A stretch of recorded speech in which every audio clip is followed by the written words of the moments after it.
Let no badness come into your head. Even though we don't know, oh, when our next breath is coming, yeah.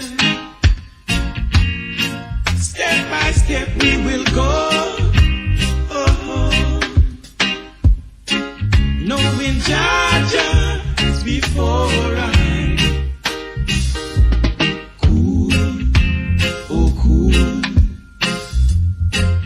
Rasta cool, sit up and meditate, no time to contemplate. Cool, oh cool, 'cause Rasta no fool. And when you wear your dress, let nobody's come into your head. 'Cause rocky road we know.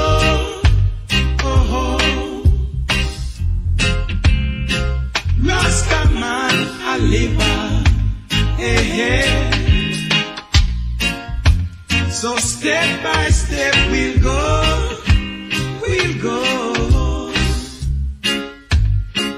Jah is a forgiver.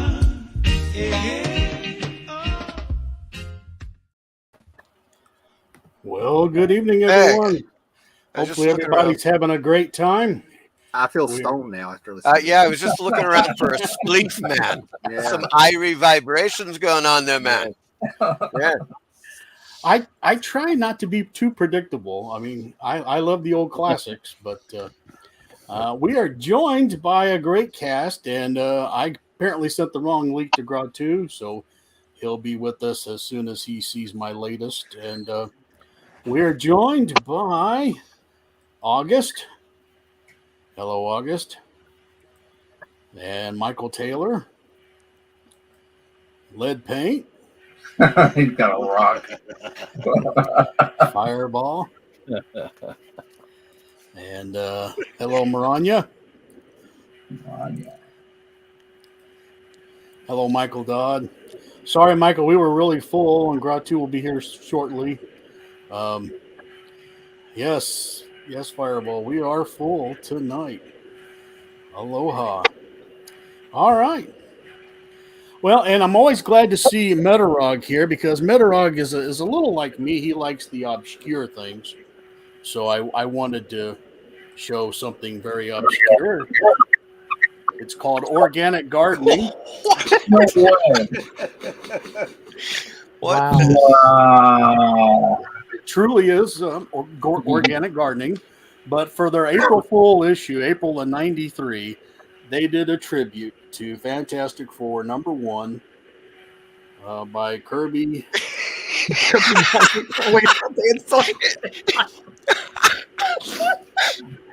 Oh, that is great. It is awesome. Wow. Even the lettering, the world's greatest That gardening is so magazine. great. It is. Yeah, same Man. font. Yeah. We even got the counts code up there. Oh, yeah. Compost, watermelons. I think Wow. it's the garden That's code. cool. Wow. That Where'd is you just dig up too that one? good. No pun intended. My dad, fortunately, was getting a bunch of gardening magazines, and he said, Wow. I think I'll keep this one. So, Wow, anyway, that's Brilliant, amazing. man. has anybody got that? No. Oh, cool. Speaking of old Kirby stuff, about the time I was getting out of comics in Oh, yeah. 93, Those are good. this was kind of a reprint, and cover's kind of weird, but inside is a bunch of Kyle Barker cover. Steve Ditko and Jack Nice. Kirby. At the end of the Steve Ditko story, they decided to put in this kind of page that Ditko made as kind of a neat little tribute Whoa. that I've I don't seen know if that. it's published anywhere else, but That is bizarre. and of course, Take the brown acid. yeah, and of course, has some great Jack Kirby stuff as well. So, but anyway, saw that, thought can't resist. On my journey to get all of the Boris Karloffs, I Here's number 4. Cool. Wow. And if you're wanting comics with old ladies on them, well, you're in the right place. Big demand for that. Or you want phone booths but don't have Superman on them. Wow. All kinds of weird stuff going on. And here's number 18. Wow. I like it. Just getting a little closer each day. All right, and there's some sword fight action for you.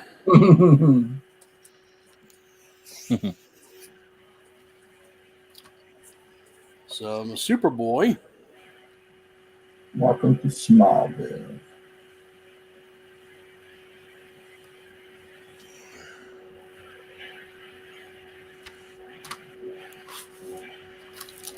There's a Superman with a Viking. I think. Is that a reprint or is that an original story? That looks familiar. I don't know. Like with a Golden Age story or something. It's a first run story. Oh, okay. They must have used Valhalla more than once then. And Superman got beat by a superior hero. Yeah, great costume. Look at how his boots are all wrinkled. He's been through the rain. Yeah, she's color coordinated with that dude, green and purple. You know, those villainous colors. So I was in a Superboy mood, so here's an old adventure comic. Yeah. Cool. Some more adventure. I like it when they, everybody says get out of town. You look at the signs. It says go up, up, and away. Get lost. And you got to have amnesia and not remember your childhood. So I think she's a little too old to be adopted. A couple more adventure comics with Supergirl. Yeah. Those double-sized issues like that are awesome. And here she caught an invisible guy. Who found a stranger? Nice. It has Scooby-Doo vibes. I don't know why. She's Yeah. out there. Yeah. Right. See, there's the dog. Yeah. There we go. That's one. And I showed some Jack Kirby earlier. You want to see some more Jack Kirby from an unexpected source? Well, here's issue number 22. Ooh. Cool. Nice. The Volcano Man. Yeah, it's awesome. God, that is great. Look at that. Mhm. Totally Worth cool. a mention. And to finish this round off, have to use some Donald Duck. And I love it every time Daisy has some competition because I think Donald could have done better. I mean, check that. She's feeding him. She's got long hair. What? Lap of luxury. What more could a guy ask for? So, Feel me a grape. yes. Feel me a great. All right. Who would like to go after that ridiculous round? So, I can go. all right, Steve. All right, how's everybody doing? I got a few stuff here. Did we lose Metarog for a while? Yeah, my internet dropped for a second. Oh, It yeah. does that sometimes. Don't worry, I'll be back. Okay. Got in the mail the Bronze Gazette, the most recent issue. Of course, features James Bama on this wonderful issue. Highly recommend this book. Well, this prozine or journal, they call it. Journal Pulp for Doc Savage. That's subscribe to that. Or you can buy single issues too. And the Shadowed Circle came in the day after that. Oh, nice. Another cool. They call this a journal on the shadow and pulp. On the back, it's the ad for the Dock and the Shadow, the two adventures from adventureandbronze.com or Amazon. But yeah, this is another one you can order it from Amazon or get a subscription to it. But it's a great publication. And on Instagram, I don't know if y'all been watching, but every November we do what they call 6 Guns and Side Dishes, where we post Western themed things. It can be comics, paperbacks, posters, what have you. So I have a lot of westerns out to do 6 Gun Side Dishes, and this was a famous, popular pick. The 6 Gun Heroes number 26 from Charlton. I love it. Cover. And it looks like a rifle. It's pretty accurate. Yeah. The rear position there. Pretty great looking cover, I think, by Dick Giordano. This is from 55 or 56, I can't remember. But I like the headgear on the side. It's very cool. And I'm posting this one tomorrow. One of my favorite radio shows and Western comics, The Tales of the Texas Rangers. This is the first issue, but it's Del 4 color 396. Then after this, he got his own title. Great photo covers like this one.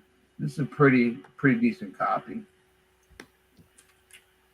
I had sent a friend of mine on Instagram, a guy named Bill. I sent him some Western comics from Charlton.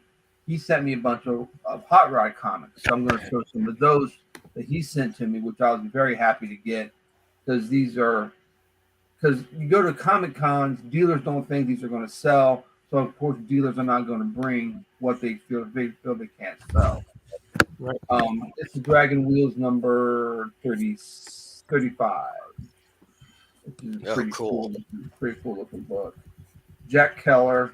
A lot of the artwork on a lot of these Hot Rod books. This is a great cover. The Nemesis Vroom. This is Hot Rods and Racing Cars number 103.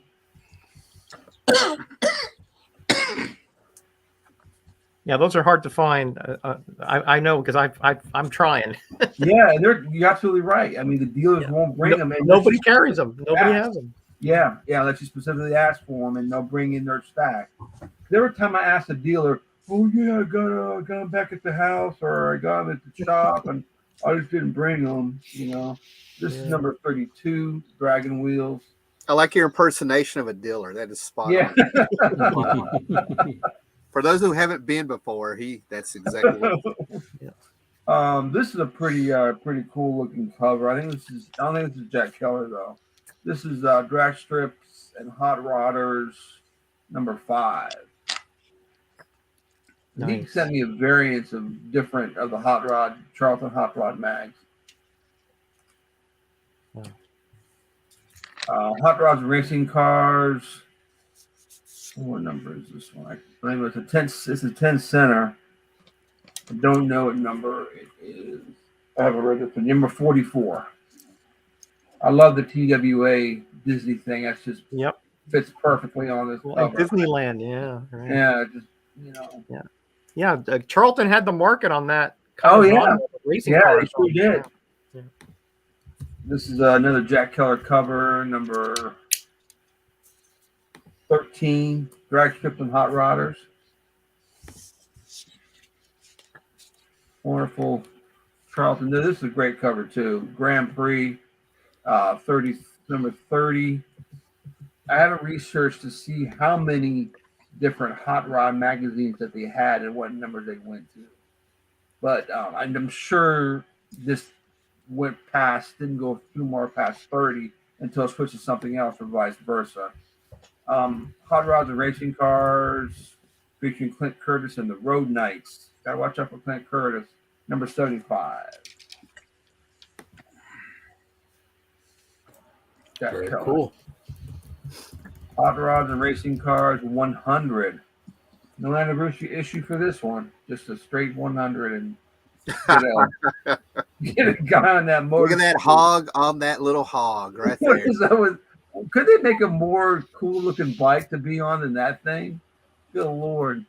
I got one of those in the garage for my stepson. The same. Number, what is this? Number 75. Hot Rods and Racing Cars. And he just sent this to me. I was just like, wow, good stuff. And Hot Rods and Racing Cars, 115. Jack Keller, once again. I like Jack Keller. He was good on Westerns, good on this stuff too. World of Wheels, Drag Strips and Hot Rodders, number 17. Yeah, I had that one. That's actually really good. Yeah. That's Great stuff. I mean, it's just number 14. I believe it is. I'm sorry, 74. Could not look. It doesn't look like a 1. Hot Rods and Racing Cars. This is a nice cover on this one. Go ahead, Steve. We keep losing Roger, and I keep having to bring him back in. No worries. And I'm I sorry. think Captain Strangeliffe is trying to get in here, but Wow. we are, All right. we are full. Forward, we can move Good, on. Captain. We've got Hot Rods and Racing Cars, just Hot Rod Racers, number 5. Ooh, never seen that one. That's cool. And let me finish off the stack of Hot Rod comics here. Number 2, Hot Rod Racers. Ooh, Model A down there. Hot Rod and Racing Cars, number 88.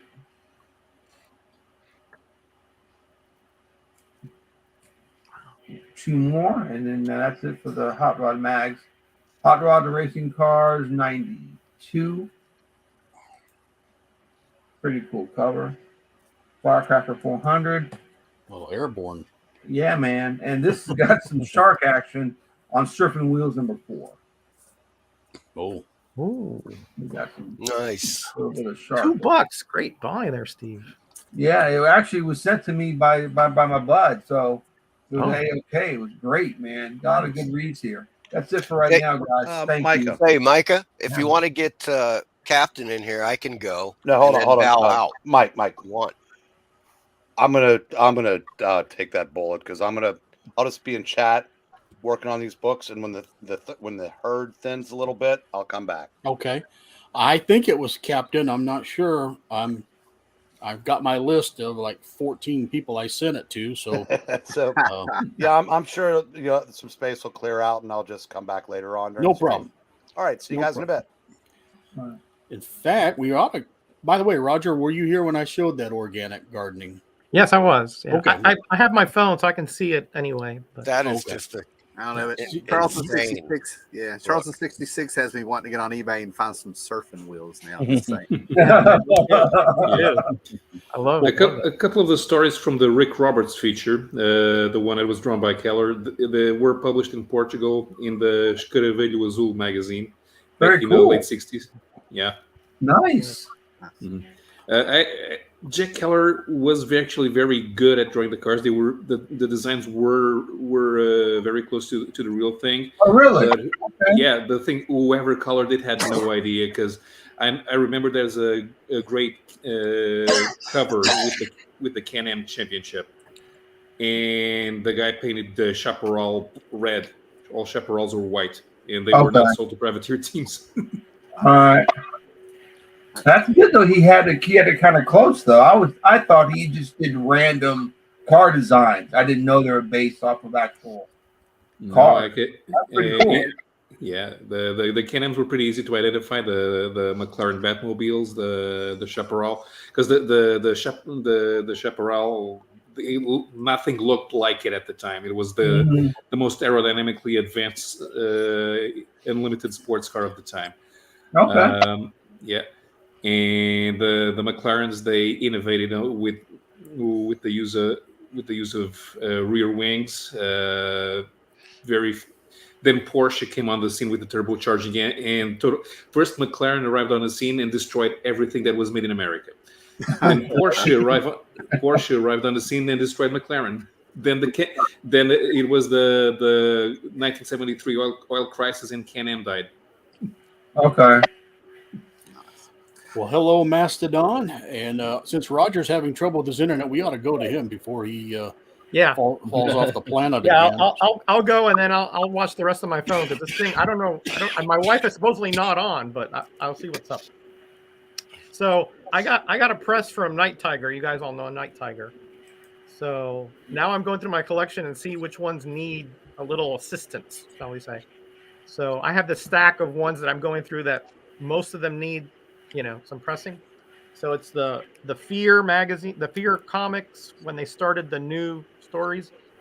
And it just occurred to me that this is like a who's who of Bronze Age Marvel cover artists. But we'll go here. Gray Morrow on number 10. Okay.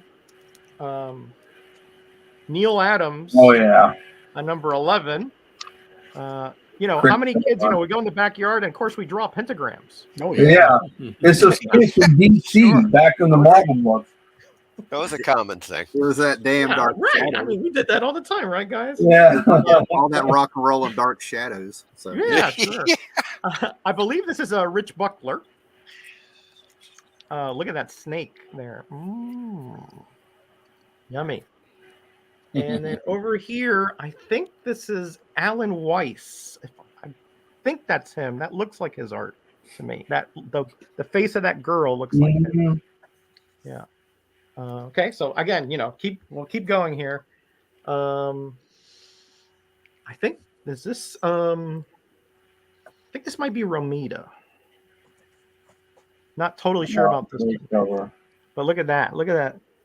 Got the lady being, accosted back there by those robed cultists, and then you have this. Look at the bog and muck on top of his back there, like a hunchback. Yeah, those damn druids. You know how. Yeah, they were the neighbors that you drew the pentagram for. Yeah. This one definitely I need to upgrade. This thing is rough, but great cover. I think this is Starlin, I want to say. Great stuff here. Just fabulous looking stuff. Again, I hadn't noticed this until I've read them, but I didn't, pay attention to the covers, etc. This is a Bruner cover, Frank Bruner cover here. Yeah, you see what I mean? It's like one after the other here. Here's another Bruner, first appearance of Wondar. Yeah. Who later became the Aquarian. Little trivia there for you. Damn hippie. And I think this is another Bruner. Oh no, I think this might be a Romita. I'm not sure who did this. It might be a Romita. That face look like Romita to you guys? I'm not sure. Yeah, it kind of does.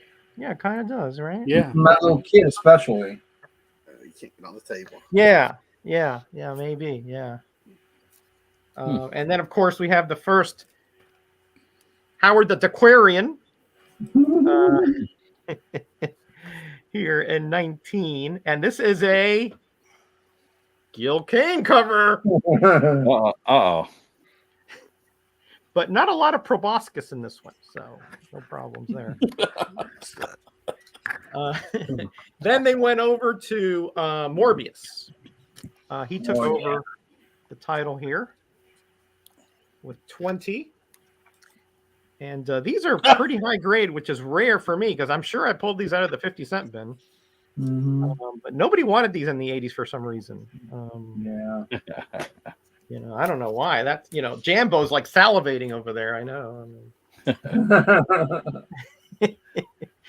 Here we got 22. A lot of like kitsch, like the girls there and all that, That looks like maybe Jansen inks there. It looks kind of dark. Here we have Blade appearance. Oh. Now, who came? Now, they didn't tell him that he's a living vampire, so those wooden stakes don't really work. But anyway, here's more, attacking that girl. And of course, the mother with showing a little bit of cleavage there. That is the Morbius comic that I've seen in everybody's collection over the years. For some reason, that is the Peter Frampton, record. right. I'm sure I'll be breamed Morbius later, comic. about with that one there. It was always here's one of another- my favorites. Another GK right here. That's a great one.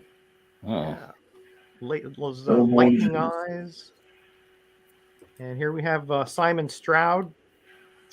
Took on Man-Wolf and he took on Morbius. He did the monster rounds. Look at these. Look at these monsters. These guys are weird looking. I mean, the cycloptic with these needle-like teeth. Weird stuff, but a little Pieta action there. And if you think that was weird, Scooby-Doo cartoon. Yeah. imagine buying optics for this guy. I mean, they're everywhere. You weren't going to sneak up on him. No, yeah, that's right. He's got eyes on the back of his head. He's got eyes on the back of his bum, So, and this is the last two. Then I'll be getting out. Here again, another wooden stake. Didn't do your research, guys. And finally, End of a Vampire. Really, full moon, bats, girl, and red dress. All the great tropes we love in horror. Yeah. Right there. So that's it, guys. I'll get out of here and I'll watch the rest of my film because this internet is driving me bananas. But okay. Thanks again for the invitation. I'll be on hopefully sooner rather than later. Sure. Good seeing you, Roger. Had a great time.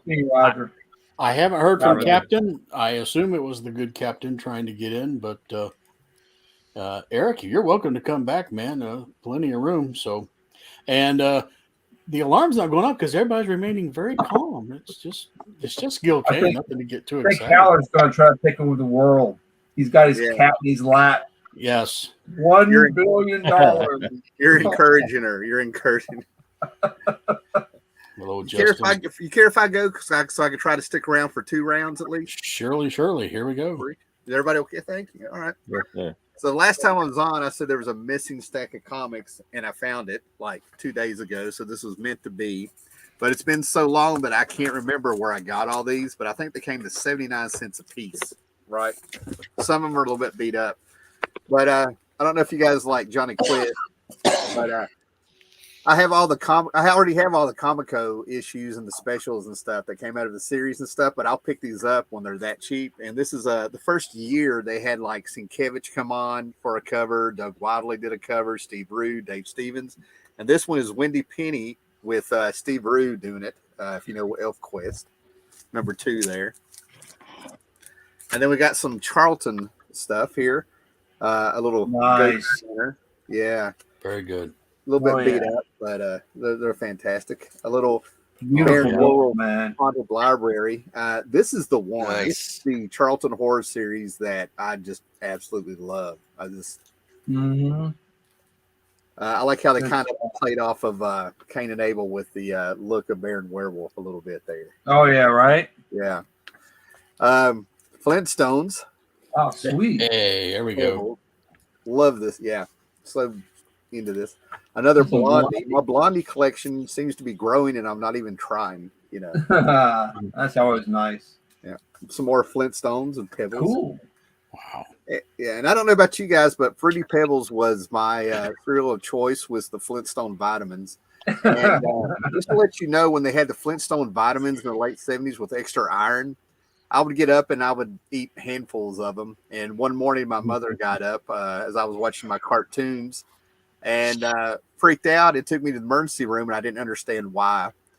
And then I found out I was constipated for 3 or 4 days. But she took me to the doctor's office, to the emergency room, because when you eat a handful of vitamins from the 70s with iron in them, your skin turns yellow, and they think you went jaundice. Ah. And that's where I found out iron is just not good. Excuse me. Oh, then we had the lunatic side of life with Spoof here, spoofing All in the Family. Archie. Yeah. Large. Wow. All in the Family. Never knew that book existed. And then I don't know what's going on. Maybe it's I don't know. Maybe it's longing for the second childhood that, considering the first one never really ended. But I'm really getting into these adventure comics with the Dial H for Hero. Really digging these, and I have no idea why. I avoided them like the plague when I was a kid. And now I'm like, they're not that bad. I'll pick this up all day long. This could be my third or fourth copy of Marvel Fanfare 15, because this is the Barry Windsor Smith's written and drawn story of the Thing with the Human Torch. And this is the infamous one where the Thing woke up and he thought he was growing a beard, and Johnny Storm had just glued a bunch of straws to his face. Nice. I'll pick up 3D comics all day long. They just feel very retro. So I think I had this Alien Worlds, but this is the 3D version of this issue. I'm beginning to think I might have shown this somewhere before, but I got this one purely for the cover. This Paul, is it Galassi? That's how you say it. This Paul Galassi cover. Bachelor Kung Fu was all over my house when I was a kid, and I liked the Zek art, but I never really got into the character of Shang-Chi. But, covers like this and the artwork, I mean, that's just fantastic. I mean, that's frameable in my eyes, so. Yeah, I agree. Fantastic. Very fluid in his movements. There we go. Yes. Great underdog. And, those evil, I'm hoping he's in a tutu because of those evil villains. Oh, yeah. Oh, yeah. Yeah, Simon Bar Sinister did that to him, man. Yeah, I mean, that's just how, yeah. But I also like how his little henchman there, and I can't believe I'm forgetting his name. He's having some Cad. He's like, oh, we went too far. Look at that. I mean, his name is Cad. Yes. Cad. Got it. My second favorite demon in comics, Hot Stuff. Cool. Yeah. And then, wow. Yeah, it's beat up, but this is one that eluded me. But it's the Green Lantern Corps 201 key issue, first appearance of Kilowog, formerly Green Lantern. I ended up following this all the way to the end. I was really into the. I think I only read about 20 more issues after this, and they had a grand finale there at the end. Pulled everybody in. But it's a little bit beat up, and this one's beat up also. A little X-Men key for first appearance of Jubilee. This is my second or third one of this one, but it'll definitely be like the reader copy if I want to get it out. And even on the back of it, I didn't find that out until I got home. So that's a reader. And I've really been getting into these X-Files comics. I've been picking them up a little bit. I got a little something off of eBay I'll show in the second round. But the Topps comics, these are actually pretty good, and I did a little digging, and I found out that Topps Comics said this book was actually a little bit of a headache to put out because this ran from when X-Files was on TV from season 2 to season 5, I think. And the people who were over the show at X-Files really went over these stories and the art with a fine-tooth comb before they let Topps print them out. So they really were protecting the brand. Yeah. Just 3 or 4 more things to show. I got my Fred Himbeck card of one of my favorite comic book characters since I was a kid, Dark Oth. Got that off of eBay. That's awesome. Yeah, it's going to go up here with the collection of those. I don't know if you guys remember Superpowers, but if rumors are true, they're going to be coming out with a 4th wave of these toys. They're going to have Blue Devil and the Creeper in the line. But cool. I found this one with the Batman, the Batman who laughs. I'm not a real fan of the character because I see Judge Death from Red. Okay. Right on. But I was like, I just had to get this. This is like finding out there's a Hellraiser in your G.I. Joes. You know what I'm saying? So, I don't know if you guys liked the movie, but I was trying to find the Dr. Fate figure, but I now have The Rock in my house. I'm going to get some of that sculpting putty or something, and he's going to have pointed ears. I might even put the pompadour on his head. I don't know. We're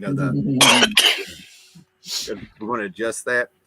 And the last thing I'll show this round is, I don't know if you guys are Teenage Mutant Ninja Turtle fans, but my turtles are the Mirage Studios from like 86 to about 91 or 92. That's my Turtles era, right?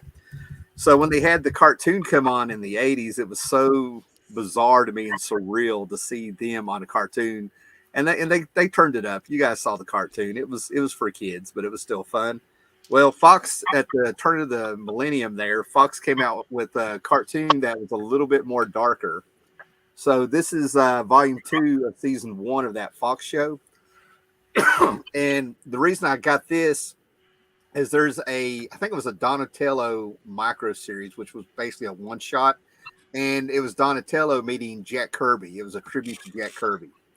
So they ended up adapting that story into the cartoon in this, and I've been carrying around the VHS version since like 2003. So I finally have it on DVD. But if you want an animated Kirby character, this is the one to get to see him. It's very touching, you know. And that's it this round. Okay. Cool. Good stuff. All good stuff. We probably need to go to Jambo. I think he needed to get out of here early, or at least I hope I'm not speaking out of turn. No. I'm ready to go. I went up and seen Eric at Comic Book World today and got some goodies from him.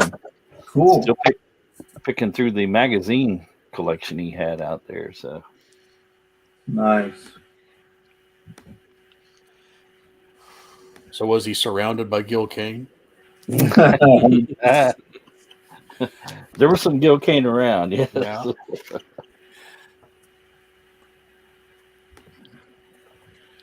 Nice.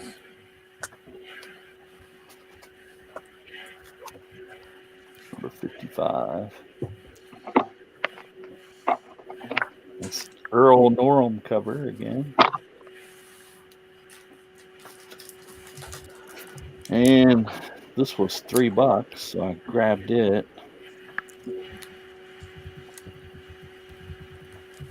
Seem to be finding all these horror comics after Halloween now, so pick this up. This is number 2 of Straight Arrow. Wow. Very cool. Very nice. From the Dolores pedigree. Oh yeah. Oh, good old Dolores. She's known on the Straight Arrow world, man. Yeah. That's awesome. So, Great looking book. yeah, it wasn't bad. It had some spine roll, but I mean, that wasn't bad. No, not from the 50s.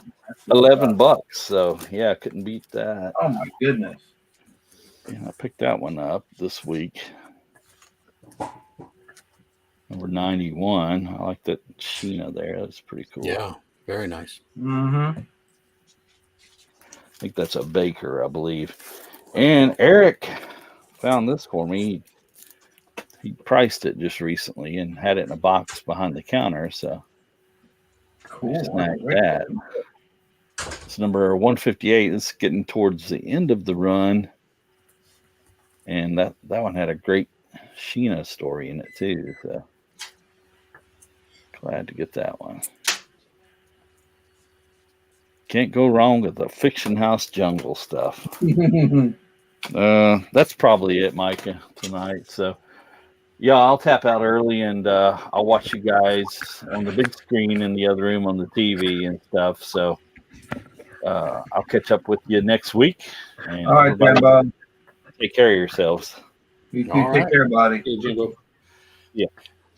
Meanwhile, Paulo has sent over some files, Mhm. and we'll go to after Paulo. We'll go to Meyer. So be ready there, Meyer. So these are the comics that I was trying to show last week when my internet went out. So this was my tribute to Kevin O'Neill, and these are the Portuguese editions of League of Extraordinary Gentlemen. Oh yeah.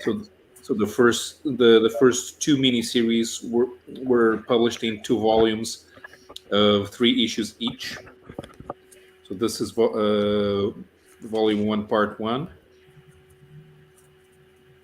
Volume 1, part 2, volume 2, part 1, and volume 2, part 2. And this was the first time that we actually had Kevin O'Neill published in Portugal. Because before that, we only had the Brazilian editions. This was the Metalzoic, which was published as part of the graphic novel series in Brazil. This was a DC graphic novel, but it was published at the same time as it was being serialized in 2000 AD. And it's a world where everything everything has become mechanic life. That's neat.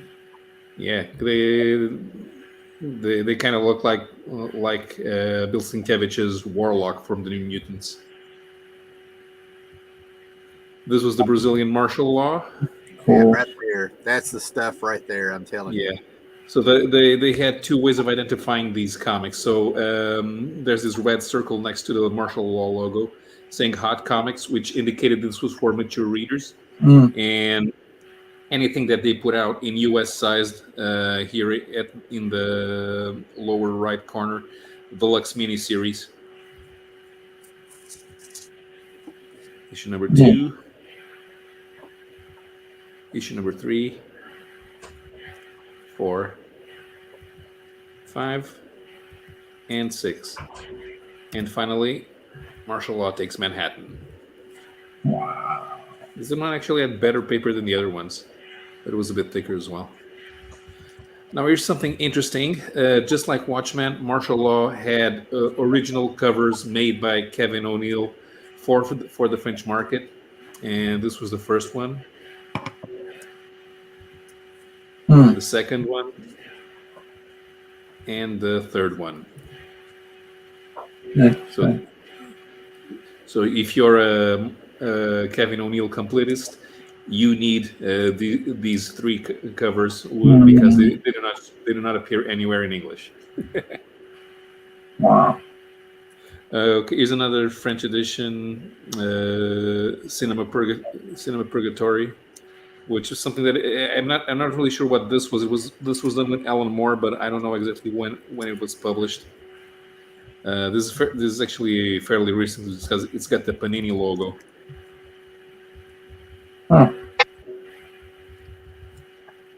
And I think that's no, still got a few more. This was volume 2. And volume 3. And these are US sized, they're US sized, but they were published for the UK market. So the Nemesis, the Warlock, was published in 2000 AD, and then these storylines were collected and published in these US sized comics. They were published in the US and the UK at the same time. This is issue number 2. Number 6, number 9, Torquemada, and I have your number 13. This cover's pretty good. That story makes me uncomfortable when I finally got around to reading it. That is, yeah. Anyway, go ahead. Yeah. Yeah, and that's it for now.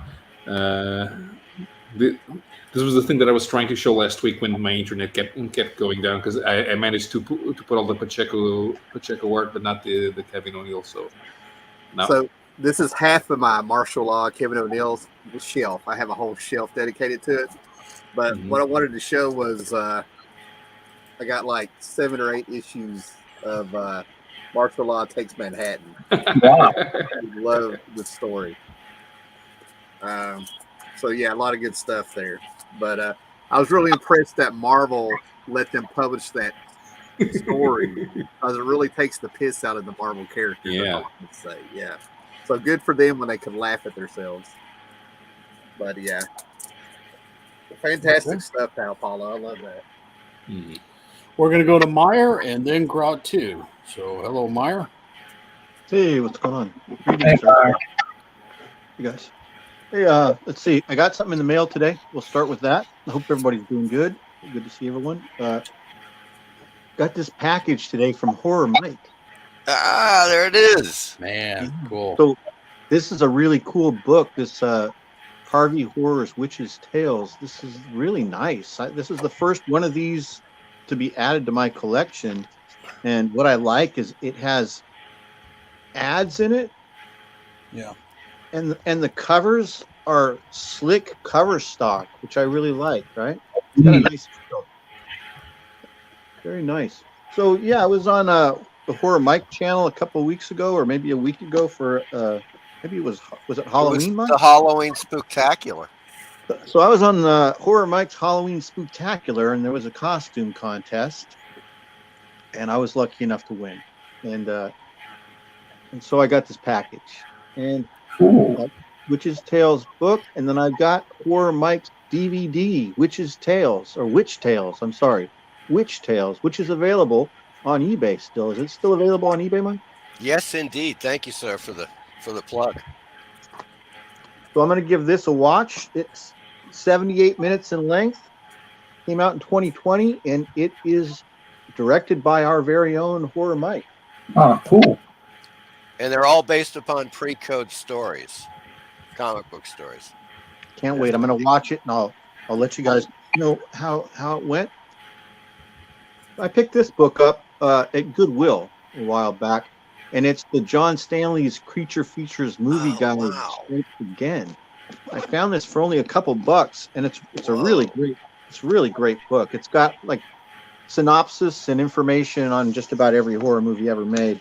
But what was cool about it, when I got it home, I found out that it was autographed by John Stanley to some lady named Nancy. And I like how he said, "Horror's looking at you, kid." Isn't that cool? Whoa. Now all you got to do is just change your name to Nancy, and you're set. Well, sometimes I answer to Nancy. It depends who's calling me Nancy. So, look at this. Nice. So now this is going to be a little personal comic book history. So this issue of Spider-Man number 101, this was the first superhero comic that I purchased off the stand at 7-Eleven in San Jose. And I was familiar with Spider-Man before because I had that book and record set that was the origin of Man-Wolf, and I had seen the cartoon. But this was the first superhero comic that I had in my collection, and so this comic survived for years and years without a bag, right? In a stack of comics, and I took it to many sleepovers. I let friends and neighbors borrow it and read it. With no idea, it was very valuable to me at the time because it was so cool. I loved it so much. It was such a cool story. And all my friends always wanted to read it, or my cousins. They would look through my comics, and this would be the one that they wanted to read. And luckily enough, it survived, and it's probably in, I don't know, very good minus condition. This next issue, this is the first issue of Hulk that I ever bought. I didn't buy this off the stand. I bought it for a nickel from my friend's older brother, and he was living in the garage at the time.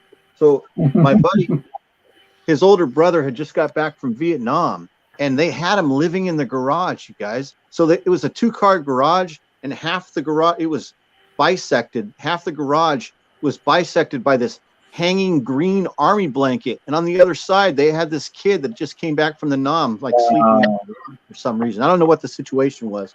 I was a little kid, but we were out there hanging out with him, and he was cool to us. Me and my buddy were probably about 8 or 9, or not that old. It was probably 6 or 7.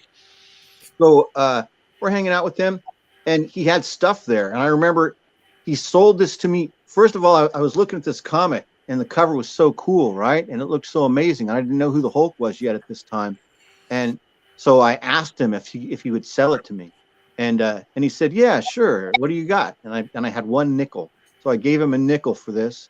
And then he also gave me a Paul Revere and the Raiders record. Nice. Cool. Wow. Wow, nice. That's a good thing for a nickel. This Hulk right here, I have because it was purchased for me by my Aunt Emily. And at this point, I was probably about 9 or 10. And I was spending a lot of time with my Aunt Emily and my Uncle Johnny. And if for a time, it seemed like I might even live with them. Like my mom was going through stuff a lot. My dad was killed when I was really little and in a helicopter crash.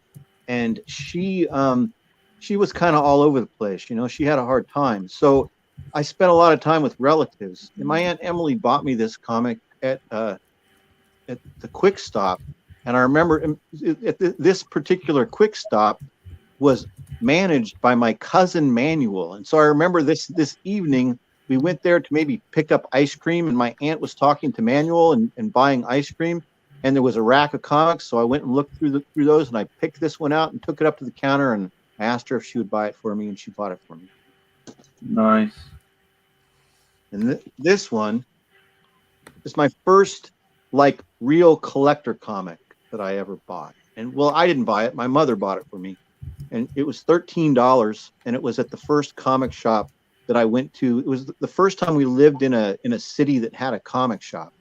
And so we went in there, and we're looking around, and I would eventually become a total regular at this comic shop.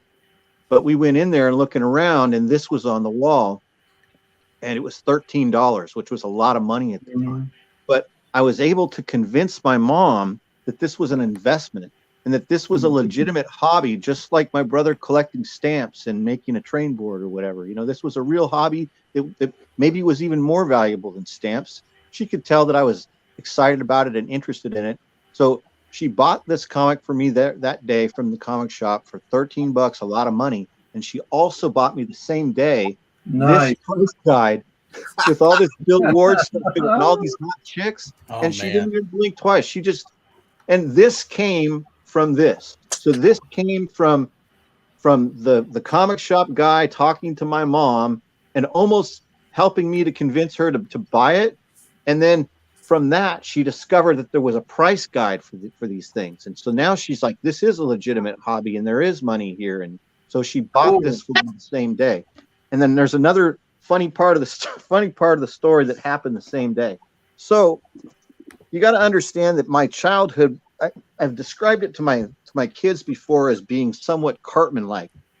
What I mean by it being Cartman-like is that I was spoiled by a single mom, and I kind of grew up in a house all by myself. My older siblings all grew up and moved away. My brother went to boarding school, and so the house was all mine. So she would buy me whatever I wanted. So the same day that she bought me the stuff I'm describing to you, in the comic shop, up on the wall, framed, was a Frank Frazetta poster. And it was that one of like a savage, like a Tarzan looking guy that's wrestling an alligator or a crocodile, and he's pulling its mouth open, right? It's on the cover of this book called Land of Terror. And it's like happening in this swamp scene. And it was this framed poster that was framed in bamboo. And so I looked at it and I was like, wow, that's really cool. And my mom was in a spending mood. And so she goes to the comic shop guy. She goes, how much is that poster right there on the wall? And he goes, I'm sorry. And he looks at her, and then he looks at me, and he says, I'm sorry, that's not for sale. It's the only one we have. And I was like aware of that situation. I was embarrassed. That she was like willing to like keep buying stuff. And it was like obvious that I was this little spoiled Cartman kid, right?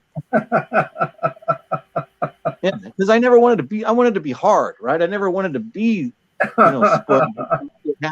It happened. So this is the last one we'll show here on this round. I got this at Yellowstone National Park right around the same time. So this is like maybe 1973 or 74. We went on a big family vacation to Yellowstone, and we stayed at the Yellowstone Lodge. We were there for a week. It was beautiful, man. It was really cool. We did everything, saw the Grand Tetons and saw the Old Faithful and all that. But I bought this comic book there, and I always liked it. It's a really cool comic book.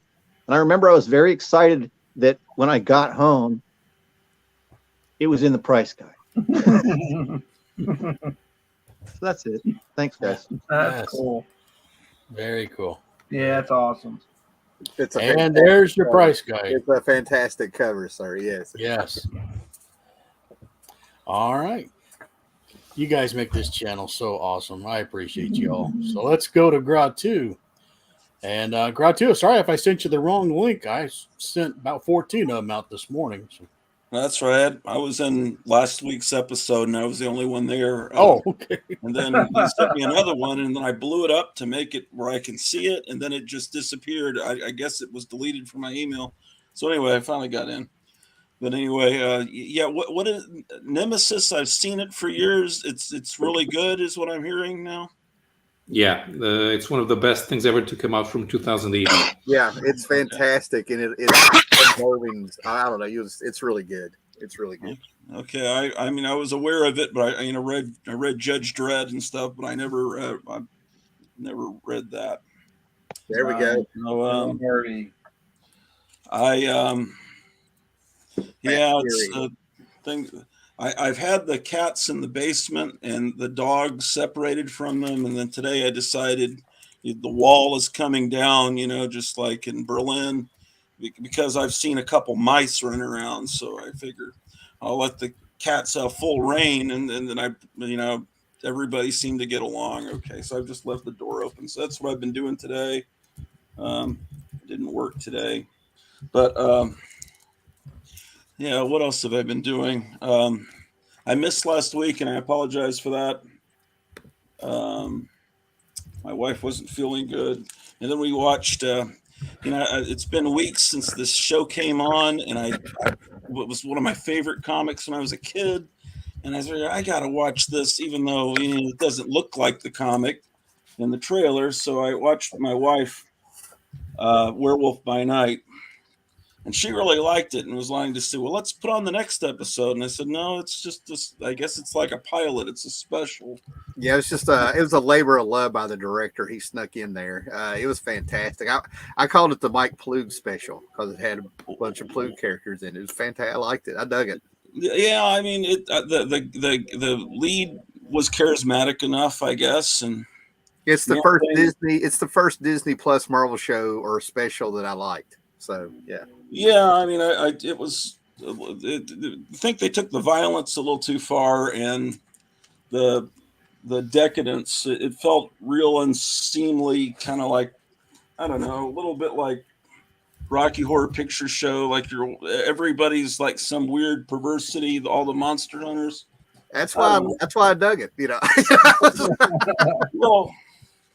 I don't know. I guess I wanted it to be like the comic, And what about what they did the man thing? Did that bother you? Giving him a personality? Oh, making him like Chewbacca, like a friendly guy instead of something without really a mind. Just saying, yeah. No, I guess I didn't mind that because you make the character more likable, and I guess it's like Guardians of the Galaxy. From what I understand, the movie, because I didn't really read the books. Except the old Guardians of the Galaxy. Look, I get the impression the movie was better than what the comics were doing. Am I wrong or right? You just throw out the comics. James Gunn did his own thing, but I mean, did he improve the? I thought he did on a few things. Okay, there's a few things I wish he brought in. I'm not the expert on that book. I understand that the ship, that Star-Lord's ship in the comic, is a living entity that can take human form. I thought that's an interesting idea, but I think that stuff started up back in like 2009, and I was into Blackest Night at the time, so I was just the original Star-Lord stories. The ship is a living being. When they brought back Star-Lord in the Annihilation event, there was no sign of the ship. Although the last time the ship showed up, it was in the Star-Lord miniseries that had a whole new Star-Lord. Yeah. See, the Guardians of the Galaxy I was reading in the 70s was the 60s version, Yeah. I was not buying comics, but I'd see this EC pastiche cover, and I thought, this looks pretty good. And I don't know. I assume it was somewhat My good. favorite Guardian stories are the Steve Gerber Marvel Premiere stuff. That's the stuff I was reading. Yeah. But I would kill for some of those Herbie books you got. I cannot believe you got so many. I know a lot of cool Herbie books. Well, that's because I had a really good store near me called Duncanville Books, but it's now 11 hours away from me. So, yeah. But they would have stuff like that. That Herbie one you just showed was killing me. Most comic stores would never have this out on the floor because it's like the Charlton Hot Rod books. They would just figure it wouldn't sell. Was Charlton have is that pretty much the only? Did they have did they corner the market on hot rod books? Because I can't think of anyone else that did that. Yeah, I don't think anyone else did it. I don't think. Except the magazines like Cartoons and Cycle Tunes and Drag Tunes. Yeah. But I can't think of anyone else either. Yeah. I don't know what you guys think about when they punch holes to hide it from their teachers. I think it gives it character. I can't get over how many books you can find like that. Like that Well, must have that's been just, a thing. kids. Yeah. It looked like they were doing work in their binder. It's got some 50s reprints on it. Yeah, I don't know. Just something. The whole beginning of Werewolf by Night, it seemed really sleazy, and I didn't get that sleazy feel in 1973 or 72 when I was reading the books. With a guy dressed as a woman or a woman dressed as a man wearing fur, and everybody. Well, not to like steer from what the show is, but it felt like a Hammer movie made a Universal movie, but it was still slicked up for Disney. So that little but uneasy feeling you're getting. Hammer had pretty women with big boobs, and this had just kind of I don't know, man. like You got to watch somebody's Dr. ex-wife. Jekyll. If you've seen Dr. Jekyll and Sister Hyde, you'd have that weird feeling. I'm just saying, I never had the feeling of sleaze like this. You just feel like you want to take a shower. Everybody comes up and starts talking to Werewolf by Night, and they all seem like, are they hitting on him? And then my wife told me, because she watches Spanish movies, because she speaks, that was her first language. That's a famous guy from movies in Mexico or Spain that's playing the werewolf. Oh, that was the thing. The werewolf looked terrible. No, I thought it looked like Ploog's version, man. In the drawings at the closing credits, it did, but I just. Okay. I don't know. I want to hate everything, man. Hey, man. I'm not trying to win you over. I'm just saying. It was okay. I was entertained. The guy playing Werewolf by Night, just if they could fine tune and make him look more like the comic werewolf, then it would. Well, I went into it with the Ploog in mind. Like, I'm going to see some Ploog stuff, and then all of a sudden I'm like, this is Disney. It surprised me. But how Ploog well was beautiful color, and it didn't have color until the end, Wizard of Oz style. But I don't know. But what's worse is what they did to Bill Everett's Submariner. I can't stand anything, man. But Dennis the Menace, actually they messed Dennis the Menace up in the 60s with that TV show. I can't tell you anyone more that I hate than Jay North. He's the most obnoxious SOB. He's like, because this is clearly like a 5-year-old kid, and Jay North is like 16. Gee whiz, Mr. Wilson. You just want to strangle that kid. Well, Mr. Wilson came off creepy to me, the first one. You know what was perfect, though, was the dad. He looked just, the parents looked, but, the main character is Dennis the Menace, and they get some guy that's like graduating high school to play a 4-year-old. I love how Charlton 66 was right on that. The dad. I heard him. Yeah, because he looks like the dad. Yeah. Yeah, I don't know. I'm sure there's something else I could complain about. But, I don't know. What else is horrible? Probably. I'll think of something. I'll do another episode soon, and I'll complain about the Doctor Strange movie. I can go on with you.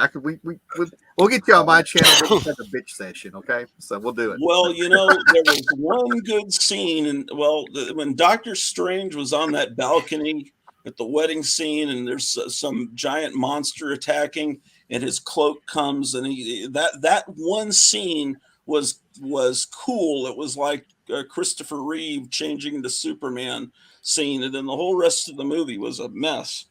But I don't know.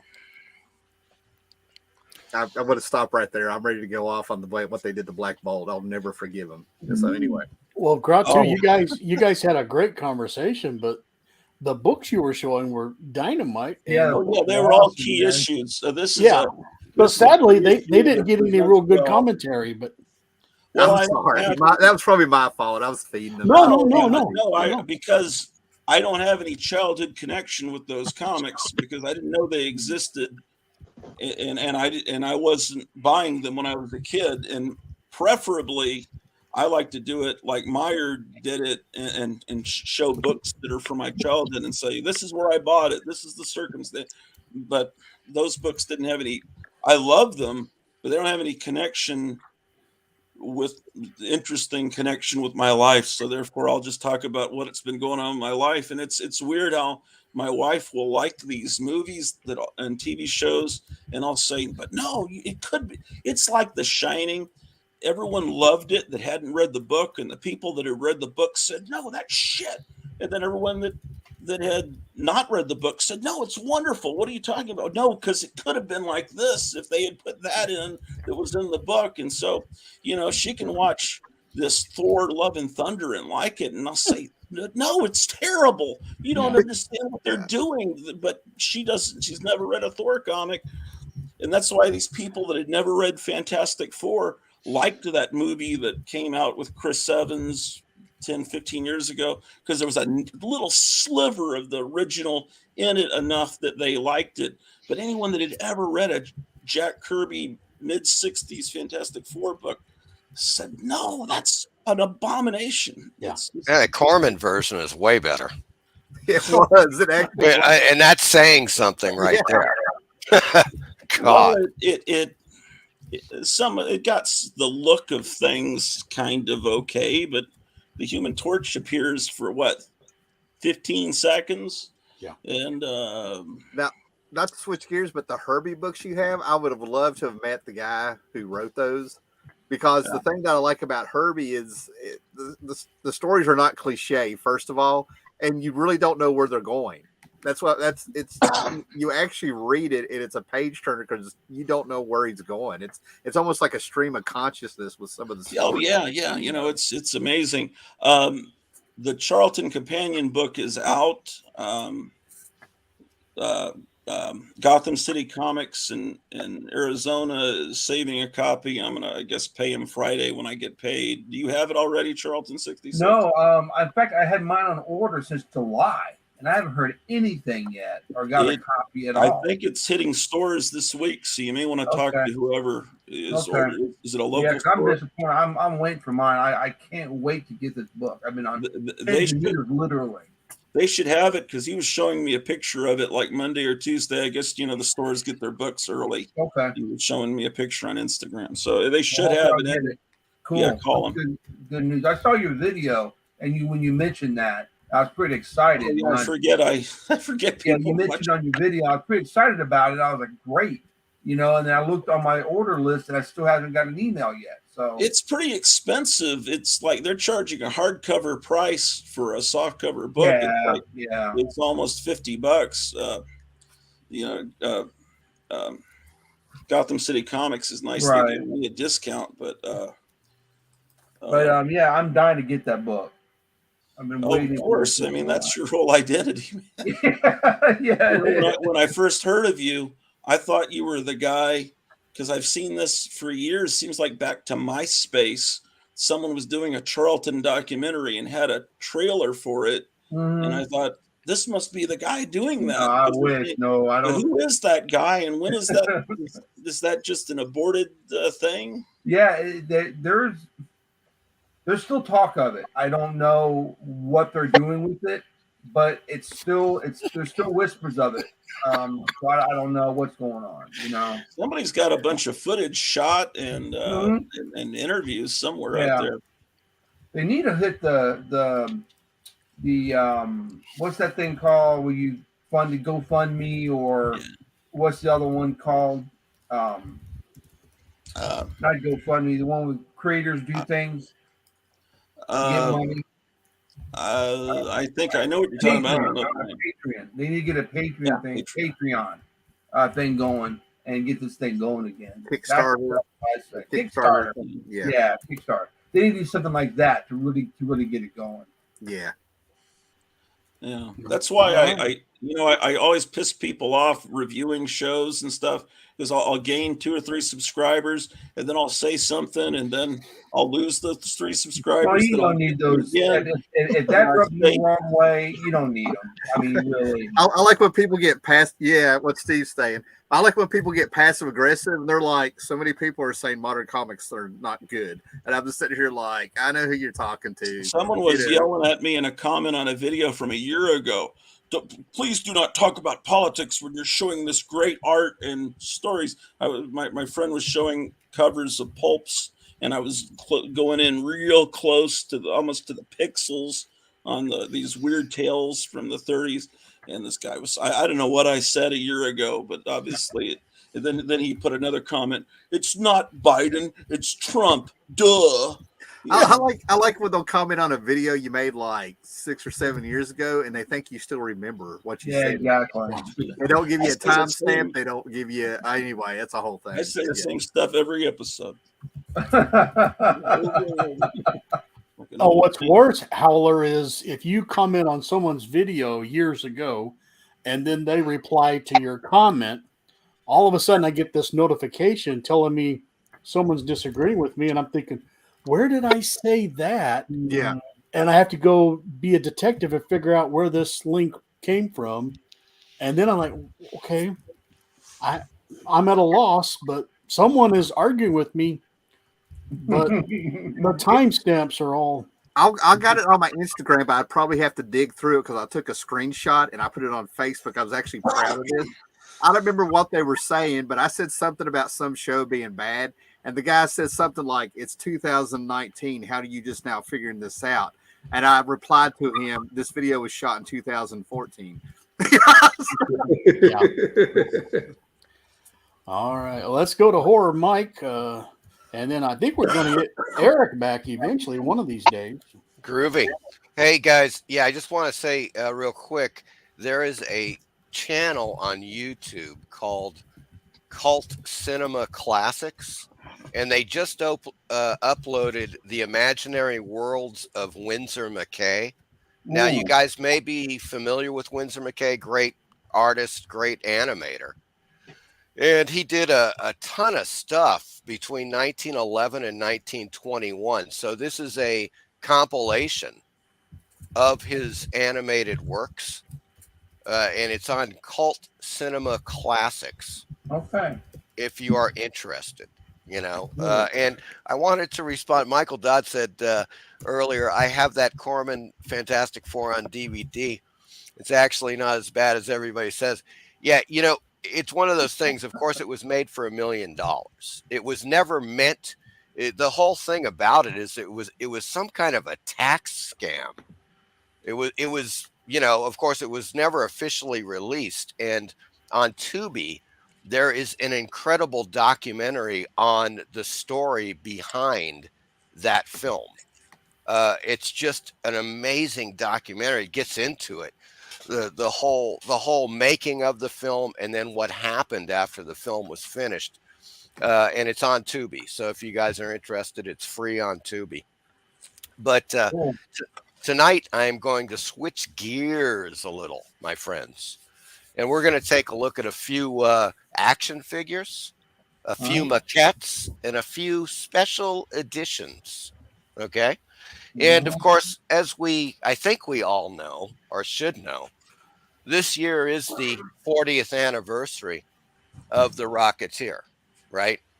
1982, The Rocketeer appears in comic books. And so this is Diamond Select's Rocketeer action figure. And this is the only one I have, so it will remain unopened.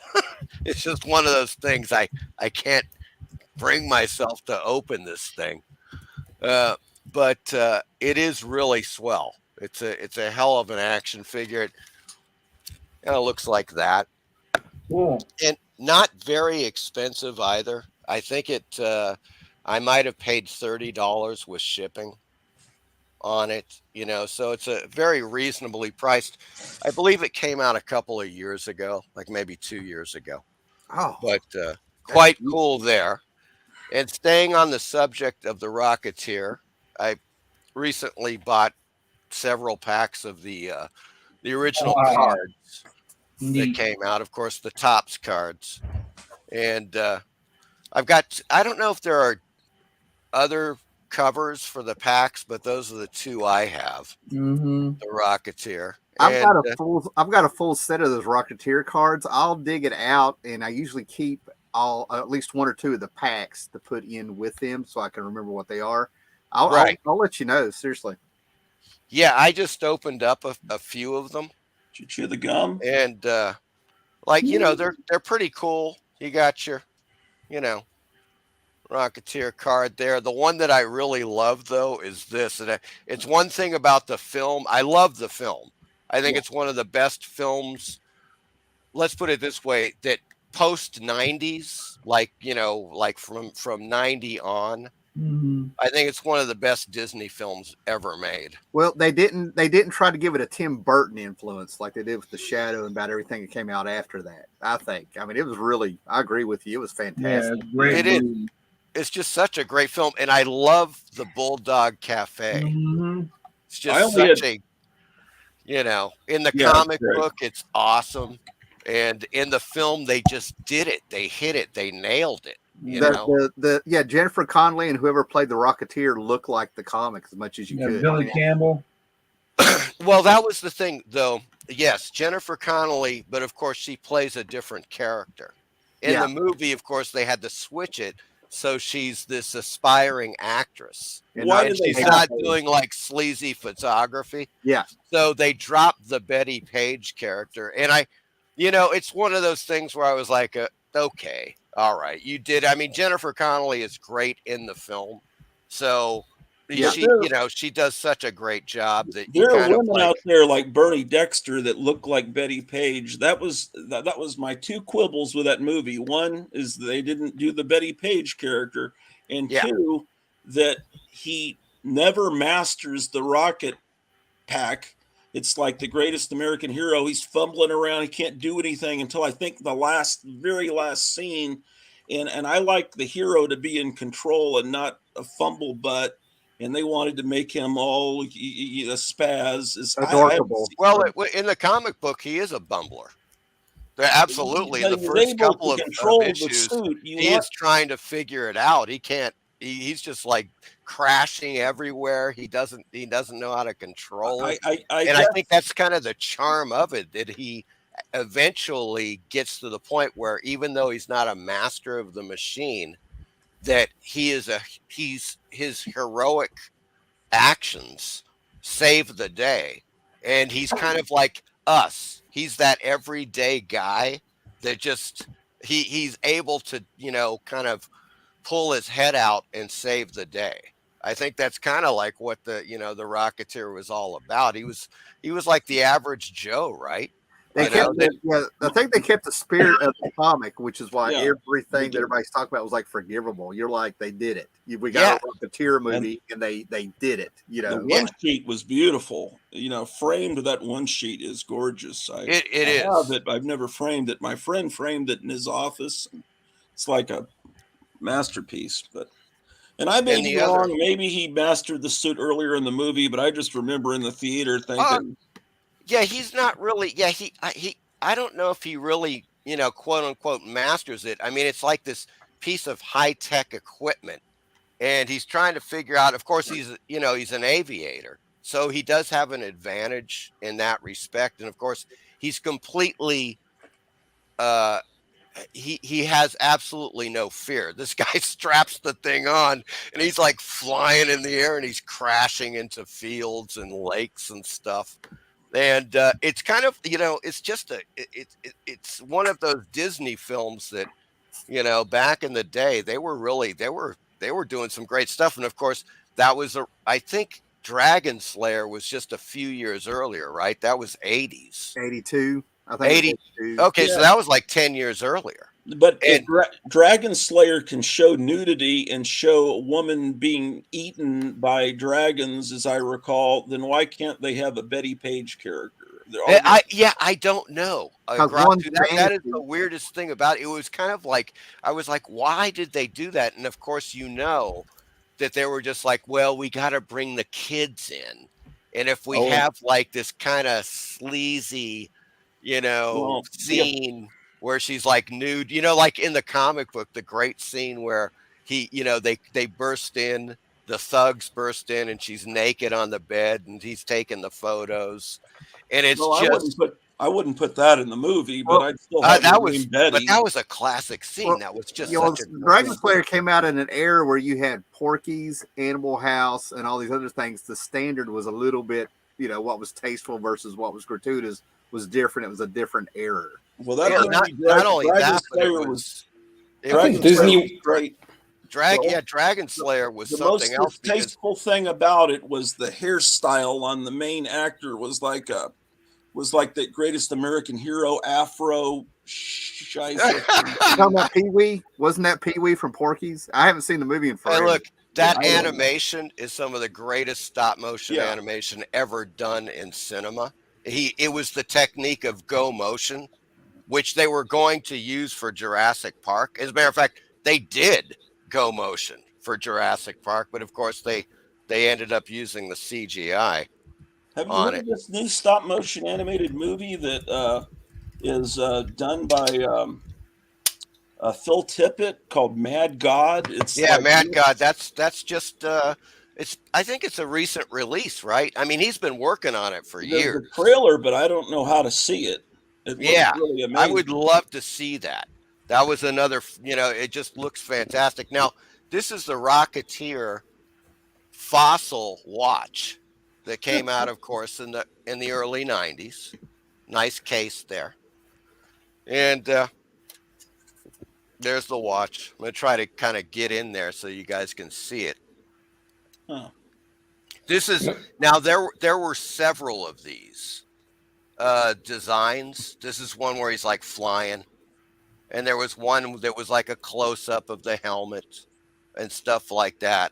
But a really cool watch. I mean, I don't even wear watches, but I I was like, this is so cool. I had to get it. So that kind of completes the Rocketeer collection there. Now, what I want to do is move on to something really cool that I think you guys may find very groovy. This, yes, the 50th anniversary. This is the Forbidden Planet 50th anniversary box set. Okay, now it's got the back is fantastic. It's that great freaking painting, and Very cool. what's really cool, man, this is such a great set. First, of course, you have the DVD, which has that fantastic original cover. I love that. Forbidden Planet there. And of course, it's got this thing, which is really quite cool. It's the lobby cards, right? So you've got, like, of course, the half sheet. Well, or what was also the half sheet. They're saying it's the lobby card as well. There we go. Those are great. They're like postcard size. Exactly. That is precisely what it is. Leslie Nielsen there. Just so great. Well, not to interrupt you, but I went ahead and Wikipedia to make it short. But the town I live in, Fred Wilcox, the director of Forbidden Planet, is from this town that I live in here. Oh, wow. Yeah. Cool. Yeah, I pulled it up on Wikipedia, the town, to make sure that it was accurate there. But yeah, I've heard that for years. And I was like, I wonder if that's true. And it came right up. They also dropped in the poster or lobby card for the Invisible Boy. Of course, they used Robbie, and that's just hilarious. The incredible scene there with the robot and the kid. I believe he's carrying the kid there. Pretty funny.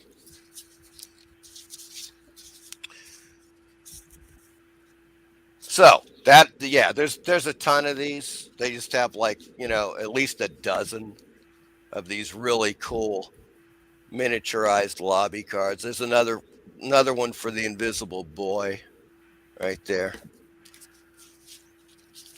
But it gets better, folks. It gets really quite cool. So there's all of these things in here. And a few other deals. They just have this is so funny. They have I don't even know what the hell they have a thing here to order your life-size Robbie the robot. John Byrne has one of those. Good Lord. Do you know what it cost him? Did he I buy it can't. He didn't originally? say, but it was pretty expensive. He's got a Gort as well. Oh my God. Yeah, he does. He's got it on his website. He's shown photos of it. Yeah, from Fred Barton Productions. Yeah, he's got that one in Gort. That is just amazing. Absolutely amazing. So there's that, but then in the back, there's a oh shit. I just hold on. He just flew out. Jet propulsion. God. Oh. There we go. He just came out, but there he is. The little Robbie. Which is quite cool. So that was the special edition, which came out in 2006. Okay. And I think you can get these, on eBay. I don't think they're that expensive, I mean, I don't know. It's been a while since I've looked, but I recall getting them back in the day for like $10. I mean, really cheap for the entire set, so that was quite a thing there. Oh, yeah. We're all the way. Then, a few years ago, for some reason, I never found out why. God bless. Walmart put out this special edition of Robbie the Robot. Yeah. Forbidden Planet. Okay.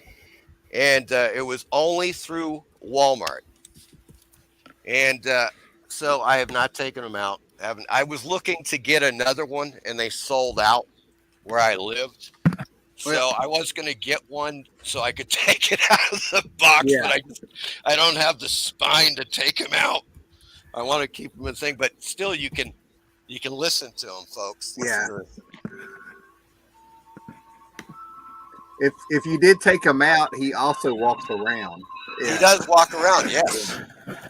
So I have that one and the Iron Giant. They came out with both of those at the same time. Can you guys hear that? Hold on there, man. Can you? For your convenience, I am monitored to respond to the name Robbie. Can you hear that? Mm-hmm. Okay, cool. Yeah. He's got various. He says like 5 or 6 different things. It is very cool, and they have it back here. It's like spinning motion, motorized walking motion, cosmic lights and sound. Mm-hmm. There you go, right there. So this came out a few years ago, Walmart, and it was $20. Wow, that's a pretty good deal. And what really tripped me out, I was just like, why would Walmart put this out? It's just kind of like, hey, let's put a Forbidden Planet robot out, like, I don't know, 60 something years later.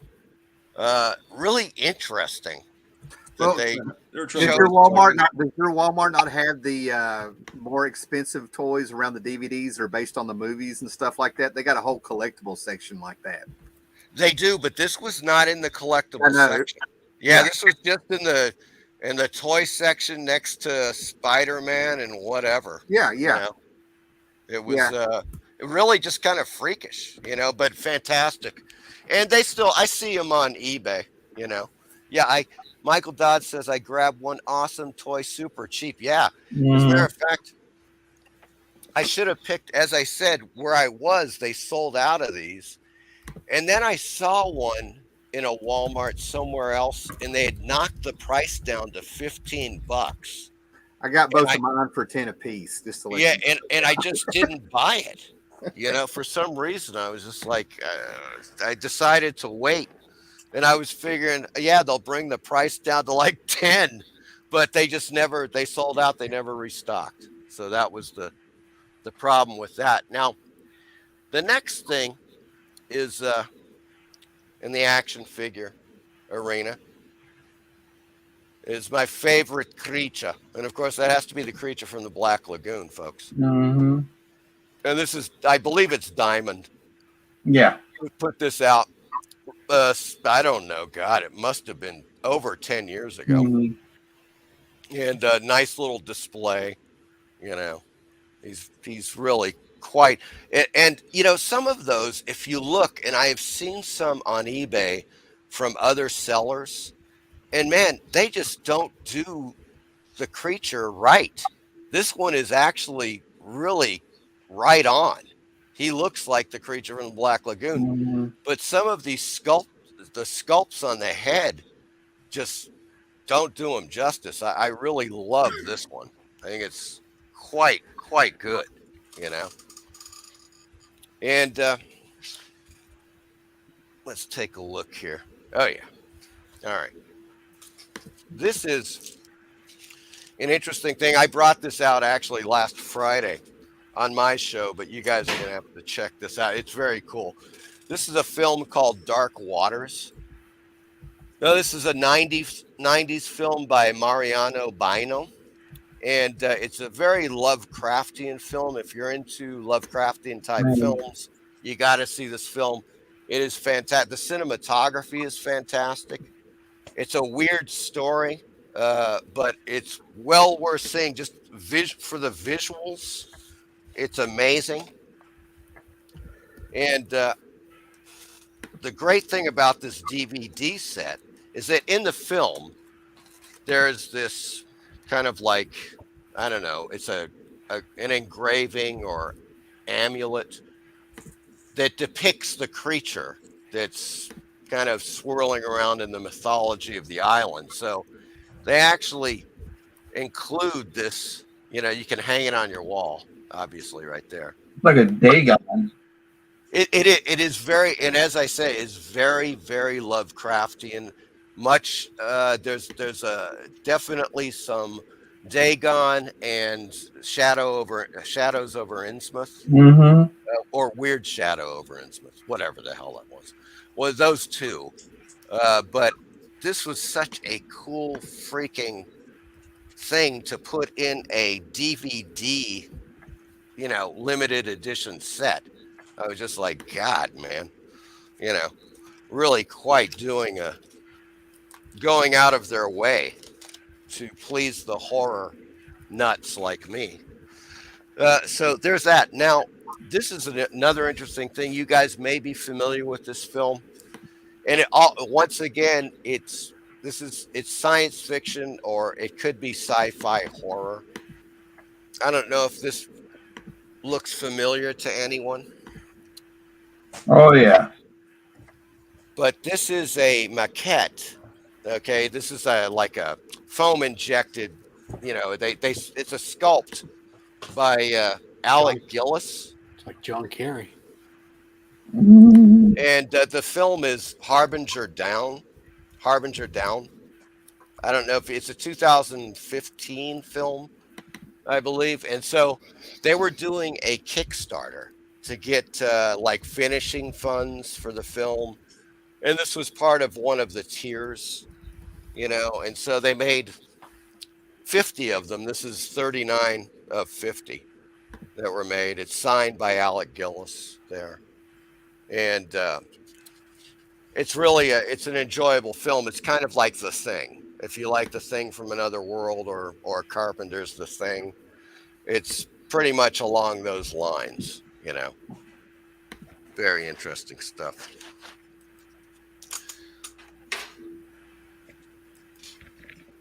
And yeah, okay. So this is something. This is another maquette. Now, this is we're kind of staying with the Lovecraft groove. Let's see here. What's this?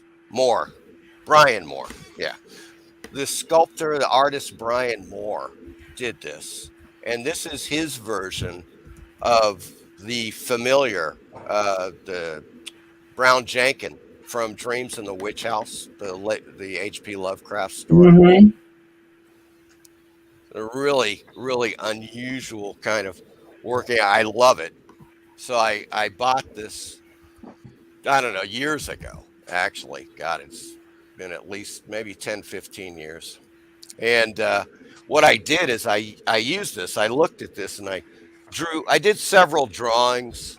I ended up doing this one drawing that ended up being the cover of Lovecraftiana. I think I showed this before, but this is my cover.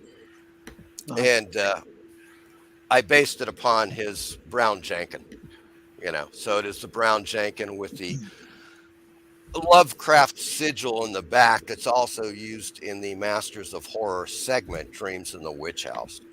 Cool. Very All cool. right. You can get that on Amazon, by the way. The Lovecraftiana, if you guys are interested. All right. So, All right, Mike, show one more. We better move on to somebody. okay. Yeah, that's pretty much it. Oh, okay. Okay. Yeah, and that's pretty much it for me for the night. So I'm going to bow out. I'm still kind of recovering a bit Sure. from the illness, but you guys have a great night. Chat, everyone, and I'll talk to you guys soon. See you, Mike. Sure. Hi, Mike. Does anyone need to rush out of here? Would like to go next? I'll wait. I'm good. Okay. Well, it's 20 to 3 a.m. So You need to go ahead and go ahead. I was worried about it. So okay, so let's share screen.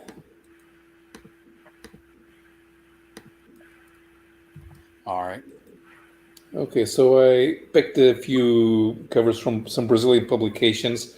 These are from the late 80s and early 90s, but they were publishing stuff that was from the 60s and 70s, definitely on a nostalgia bent. So this is cinema nostalgia, and these are movie adaptations that were published by Dell and Gold Key.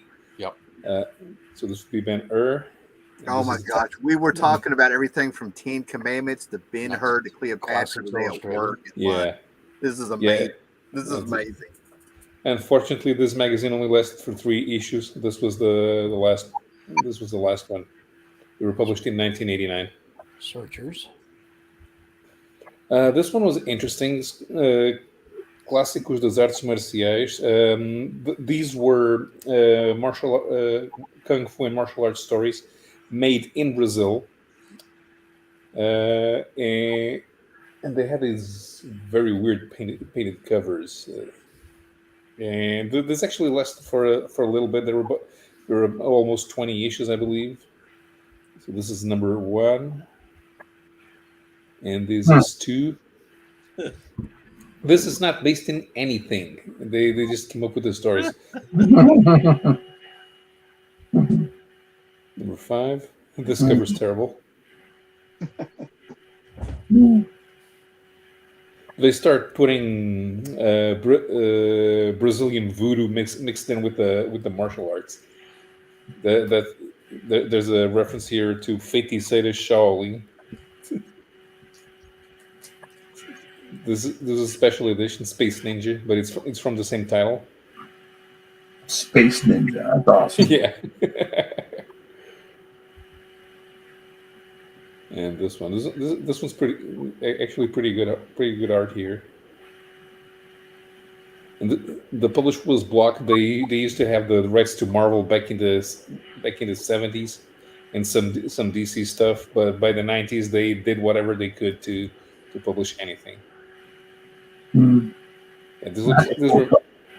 this reminds me of that ninja movies with Franco Nero. Mm-hmm. Franco Nero. Wait a minute. It's on the tip of my tongue. And now this was weird. I had no idea. I was looking at stuff and I had no idea. Apparently, this publisher in Brazil put out 2 volumes with several short stories featuring the fabulous Furry Freak brothers. This one is from 1986. I'm sure everybody knows, but the Freak Brothers has been made into a cartoon on Tubi, right? Yeah. Okay. Yeah. And this is from 1989. They only these 2. And these publisher, they were famous for doing collections of newspaper strips, and they also had stuff like Dennis the Menace and Peanuts, but they also published some more racy material. So them putting out the Freak Brothers is not really out of the ordinary.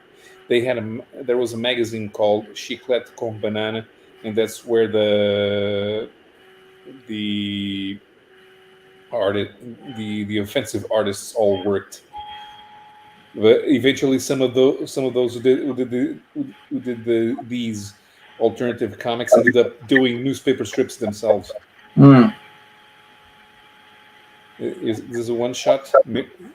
Mirza, the vampire woman. This story. This story was also made in Brazil. It's a one shot, and this is Judas. It's a short-lived Italian western from Sergio Bonelli. Neat. It's some interesting covers. I guess the reason why it didn't really set the world on fire is because Bonelli already had other better known, more famous titles. But there were some interesting covers. This is number 1. This is number 2. Oh, that's a cool one. Yeah. This is number All 8. right. Number 9. Huh. And finally, to round out, I found of this obscure volume reprinting Bringing Up Father. Yeah. I had no idea why anyone in Brazil in the 90s would want to publish this, but they did. And that is it. Cool. Cool. All right. So now I have to get to bed. All right. Thanks, Paulo. No problem. See you Good guys stuff. later. Take care, man. Paul. All right, Howler, you want to go? Sure, man. It's like an Agatha Christie. Whoop. Hey, Charleston, what's up, brother? What's up, man? When he disappeared, anyway, everything It's like disappeared. an Agatha Christie, murder mystery, and then there were 5, Yeah. Okay, so I think that this was an impulse buy on eBay. I've got to stay away from eBay on those insomniac nights and stuff. But I got 3 issues from the 90s of the digest version, all 3 issues of X-Files. They come with Ray Bradbury stories, and it's comic book form, just in digest, all new stories. And then apparently they were publishing some Ray Bradbury stuff, so you'll get Ray Bradbury stories in them. I won't go through it, but the seller was kind enough to send a whole bunch of X-Files related stuff from the 90s that you found like at Eclipse magazine and all kinds of stuff. Very cool. Very cool. Very nice. And then I hate the Palo left here and stuff, but this is the comic book ad for martial law that I cut out of a comic book and laminated. I was a fan. Okay. I'm pretty sure these were $1 a piece. But we'll go through here. But I got a George Perez variant sketch cover from, I guess, I don't remember what year this is from, but it's number 2 of World's Finest. One was Huntress and Power Girl. So I'm pretty sure it was a little bit after the DC 52. I kind of fall off of things after 2015. Tim, read that series if you can get a hold of them. Which one? The World's Finest. It's very good. Okay. A lot of George Perez art in there. Okay. I definitely will. I mean, it's got George Perez. If it's George Perez art, I'll check it. Then Kevin McGuire. So can't beat the art. Gotcha, man. I double dipped. I think thanks to the Titan show on HBO Max, they're bringing in Brother Blood if they haven't already. I barely made it through season 2. The Titans TV show on HBO Max is interesting. It's like when they have Hawk and Dove and some other characters, it's fantastic. When they do the actual Titans, it's a little iffy. But from what I've seen, they're starting to look like the Titans with this new season. So this is the origin of Brother Blood. That's what I'm trying to get at. It's got Garcia Lopez, John Burns, some great talent on it if you're not into the Titans from the 90s. And this makes me laugh, man, because I'm getting I kind of work on the entire run of Mark Grunwald's Quasar from the 90s, a bunch of B and C level characters, and they pull in Squadron. It's an interesting book with what if you like Grunwald, it's real simple. but he brought in the Star brand from the new universe during the series, and everybody in the universe ended up wanting it. He brought in the Star brand from the new universe, and they ended up having a crossover event with it, with a 4-issue special to go with it. You talk about B movie cheese, so I'm there on that. Some 90s stuff. You know whose first regular gig was on Quasar? Who was who? Wait a minute. It's the guy that did Spawn. He's doing Yep. Batman now. What can I not think of his name? I don't know. Can't get in your head. Oh, go ahead and name him. I know who you're talking about. Greg Capullo. Yes, Capullo. Yeah. And when he came on, he had like a John Romita Jr. style. If you look at it in Quasar. I'll get this out of the way. Now, this was interesting because if you are a fan of like Epic Illustrated, the magazine back in the day, Marvel's, kind of book that's kind of like heavy metal, if you guys are familiar with that. This series was supposed to be in Epic Illustrated. And I'm hoping when I read the editorials and stuff in this, because this was not on the stands, this was direct market when I was just a kid. It's six from Sirius. And it's Doug Munch, Paul Galassi, beautiful art inside, very heavy metal like. If you like that stuff, so I'm real excited about reading this. But like I said, it's supposed to be an Epic Illustrated. I have no idea why I didn't make it, and then they finally put it out a few years later, as I understand. As a miniseries. I could not believe I found all those. Really obscure, but the people that have read it that I know, they dig it. And then this is replacing some stuff from the Stepdad's collection from my youth and stuff. He bought this stuff, and then I think I sold it off, and then I found these. But it's a little Baldar the Brave fun with Walt Simonson writing and Sal Buscema drawing it. If you're into that, Marvel Asgardian stuff, especially in the 80s when miniseries were starting to take off. Excuse me, guys. Sorry. Balder, I hardly knew her.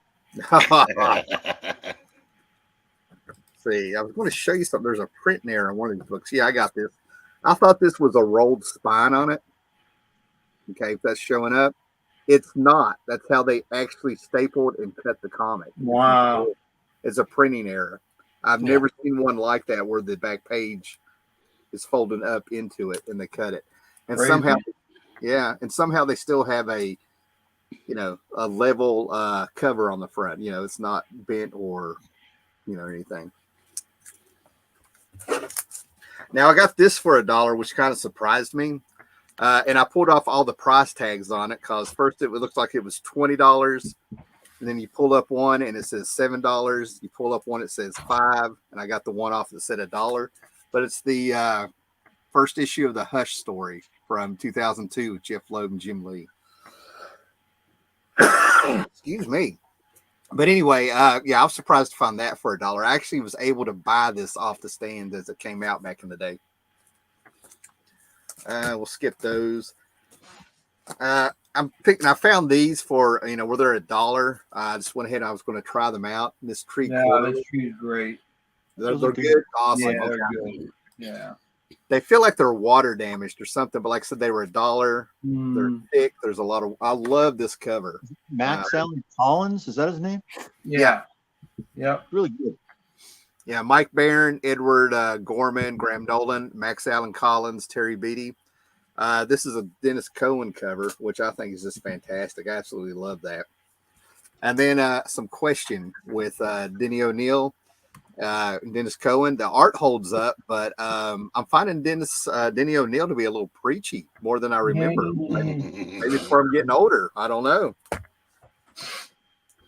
He was getting on my nerves. A little Dark Horse Aliens. And then this was great to find. I had the whole set, but to find the issue 1 or any of these anymore in dollar bins surprises me, especially since he passed away. A little Thing in Quasar. I think this is the origin of Quasar in this one. And it's a variant. I don't know if it's a Whitman or what, but I got to look up what that is. A little beat up. And then on HBO Max, they actually surprised me. goodness, they surprised me. They have an excellent, about a 50-minute to an hour documentary on Milestone Comics, if you remember that from the 90s. So I ended up finding all these number ones of Hardware and Icon. Icon was the Milestone book that I read. That's the only one I could really get into. These have increased in value. That's why it surprised me these were $1, especially the different covers, and one still in the package. Ooh.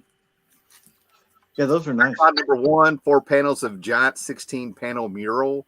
So I'm guessing if you got all of the number ones that came out, they each came with a piece of a mural that you would put together. So I've never even seen that or heard that, or anybody that knew it had that. So I was surprised to find those. And then I'll get these all day long because a couple months ago I pulled them out and went through them. And when I was a kid, I got these every month, the deluxe edition. I wasn't able to get the original one. You'll see what I'm talking about. And as I'm looking through my DC Comics Who's Who, and I'm looking through my official handbook of the Marvel Universe, I've taken a pencil real lightly and put checks and wrote in them. I studied those things. I would read those things front to back. So I decided when I ran across these for $1 a piece, it's time to replace them with some mint copies. So yeah, we got the Book of the Dead with the larger version of it. The original official handbook of the Marvel Universe was, they were smaller, and basically it really excited me because there's a movie called Explorers when I was a kid where they're panning one of the desks of the kids in their room while they're sleeping, and you see an issue of that. And the biggest difference that I can see between the deluxe edition and that one, the original, they all just got 1 page a piece, and in these they get 2, 3, 4 pages, whatever they needed. They really expanded them where it's good reading. And now one of these is considered a key now because they're trying to say that it's the first Marvel printed work of Jim Lee. He draws a picture of the eel. Okay. He does the picture for the eel, and they're saying that's the first Jim Lee Marvel work now instead of Alpha Flight 51 or 52 or whatever it was. And then I have the Book of the Dead with John Byrne covers from the original handbooks. And if you fold these out, the wraparound covers, and put them together, a lot of people don't realize it makes a skull behind all of these characters. You can kind of see. And then this is fantastic. I love this. This the ones I read this till it disintegrated and stuff, but you get the Book of Weapons, Hardware, and Paraphernalia. And they go through there, and I think it's Elliot Brown or somebody. But they went through and they're showing you how all these gadgets work that these heroes have, how Wolverine's skeleton works, how Captain America's shield is able to balance so he can throw it around and it bounces around. But yeah, anything and everything. It shows you Ant-Man's helmet, how it works, the inside of Machine Man, how Rom's armor work. I thought it was really cool. It's very technical looking. That's very neat. Yeah, I mean, it's just fun reading. And then the last 2 things I show, they were impulse buys, right? I do not need to be on Amazon or anything in the middle of the night. I don't know if anybody else is like this, okay? But I had this in my cart. I'm not going to talk about this too much because it's not that old of a book. But I found 1 through 9 in a dollar bin. I read the rest of them online somewhere. I did pirate the series and stuff because I was kind of iffy about it. But Alan Moore's Providence, if you like H.P. Lovecraft, but to really appreciate everything that's in here, you've got to get another series that came out through Avatar. Trying to think what they called it. Neonomicon. I never really read it, but this thing is actually really good. But there's something about Avatar books with this company that they get a little, gratuitous with like they have to show something gross or show some gratuitous violence, gratuitous nudity or sex scenes. And my only problem with that is like, I'd like it to serve the story and push the story forward. And you could rip out the page and you wouldn't miss anything. Yeah, shock value. Yeah, that's the only time I'm not, with it. I'm like, it doesn't do anything to move the story forward. But this one right here, this actually I regretted getting what I'm about to show you because like I've already got I had another printing to show you. I've already got like the original comic of this, both of them that I got off the newsstand and then bought some upgrades over the years when I ran across them. And I actually put the last Instagram picture I did, I showed all my Alan Moore Superman stories. So back right before John Byrne was going to take over Superman and they were going to put it out there, and at the end of Crisis, they decided to come up with the last Superman story, the Silver Age / Bronze Age Superman. And they had this whole mythology about how Alan Moore came across the table during dinner at the editor, said, "You have to let me write that book." And he did this great two-parter with Kurt Swan and George Perez and Kurt Schaffenberger. And it was Whatever Happened to the Man of Tomorrow. And they loosely adapted it on the Justice League cartoon. And then they did a horrible version where they adapted it for the Supergirl show. So I had the original copies, multiple. I have a little trade from the 90s here somewhere, and I was like, man, what did I get this? Because it's hardcover. Well, it turns out that this has all of the Alan Moore Superman stories he wrote in the 80s, the greatest Superman stories you can get. It's got For the Man Who Has Everything. It has, maybe that's the one that was adapted. Excuse me. Nobody's adapted it. Okay. I was thinking of For the Man Who Has Everything. It's late. I'm sorry. And they got the great DC Comics Presents issue that Alan Moore wrote, where Swamp Thing met Superman, Alan Moore style. So they took all the Superman, Alan Moore Superman stories and put them in this hardback, which I think that's just fantastic. That's cool. And this came up on sale at a pretty good discount on Amazon after I'd had it in my cart forever. So I went for it. And I skipped a few things for the matter of time to get everybody else turned and stuff. So that's it for me, man. I appreciate it. Okay. All right, awesome. Well, stay with us for a little while longer. Oh, yeah, because, absolutely. we are going to go to Eric Breen. And before we do, I want to say, check out everybody's, subscribe to everybody's page. Michael Dodd has contacted me earlier. One of his videos wasn't showing up properly. So the best way to avoid that, not missing something, is to subscribe and get the bell notifications. I noticed that on my channel, where the video section used to have everything we've ever done, but they decided to divide half of it for uploads and the other half for live streams. You have to click live. So I'm not a big fan of that, but there's been a recent change. Also, I'm trying to put everything on Rumble. It's just a very slow process, so don't forget to check that out when you can. Okay, Eric, the much anticipated. Yeah. People are just going nuts waiting for you. So we're not setting off any alarms. We're not. Okay. Let's start with a couple things I picked up in the trade and that realm. Dark Horse has been doing these paperback versions of the old EC archives. Neat. Nice. And they're selling for $20. Yeah, they're beautiful reproductions. I mean, they're well worth getting. Cool. And for those of you who like them old school, wow. we just discounted a bunch of our old hardcovers and trades and whatnot because no one seemed to care about them. This fell into that category. I ended up getting this for like $10. Oh, Nice. I would have paid 11. How about this? I paid 12. Oh, cool. Now the good news is now I get them to read. The bad news is it also means we're never going to see them again because nobody else cares. Right. Wow.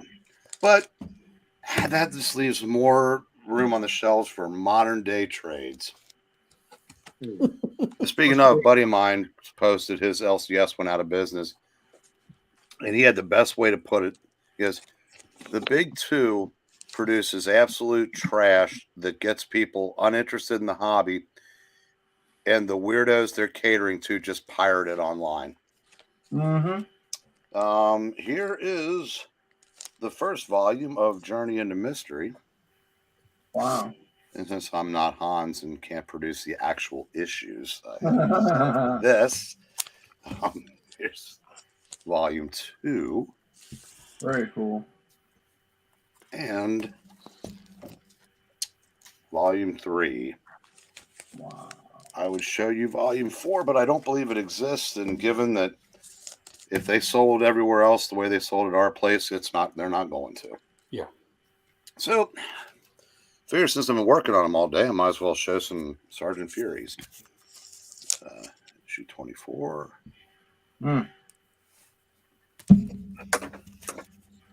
26. Such an underrated series, man. Everybody just overlooks these things. I kind of think DC did War better than Marvel, but Yeah, this had yeah. its own feel to it, and I really enjoy it. I mean, but also, unlike DC, they did full-length stories in their issues. Yeah, true. So that was a nice alternative if you Mhm. wanted more than just 8 to 12 page stories. Yeah. So number 30. And some of us continued with the whole Eric Koenig storyline. Yeah, and Going I over think this the was in the, Nazis. and this issue numbered in the 70s, I believe. Yeah. Very cool. Yeah, because unlike DC, like I said, as good as their DC war stories were, not much ever really changed or developed. They were just all self-contained entities. In that movie, Once Upon a Time in Hollywood, in Brad Pitt's little trailer, he has Sergeant Fury and the Howling Commando comics laying around. I forgot there were 2 of these. I should have shown the good one first. Let's see, here's number 34.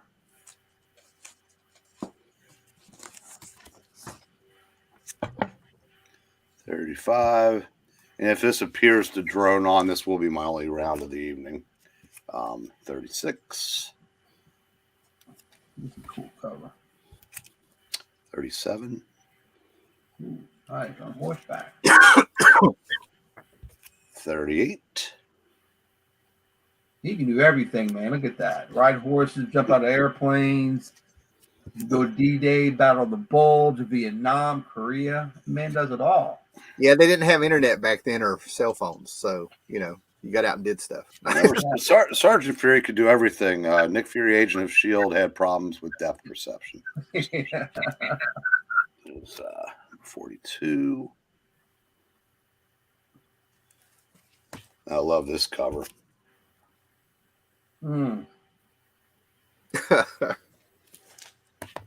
It's 44.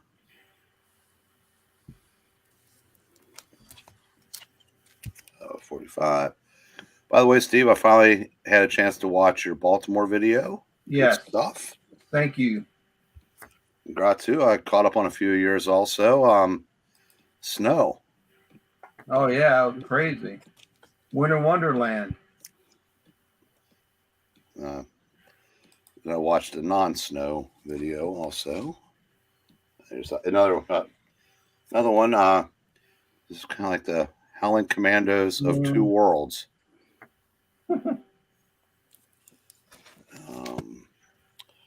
49.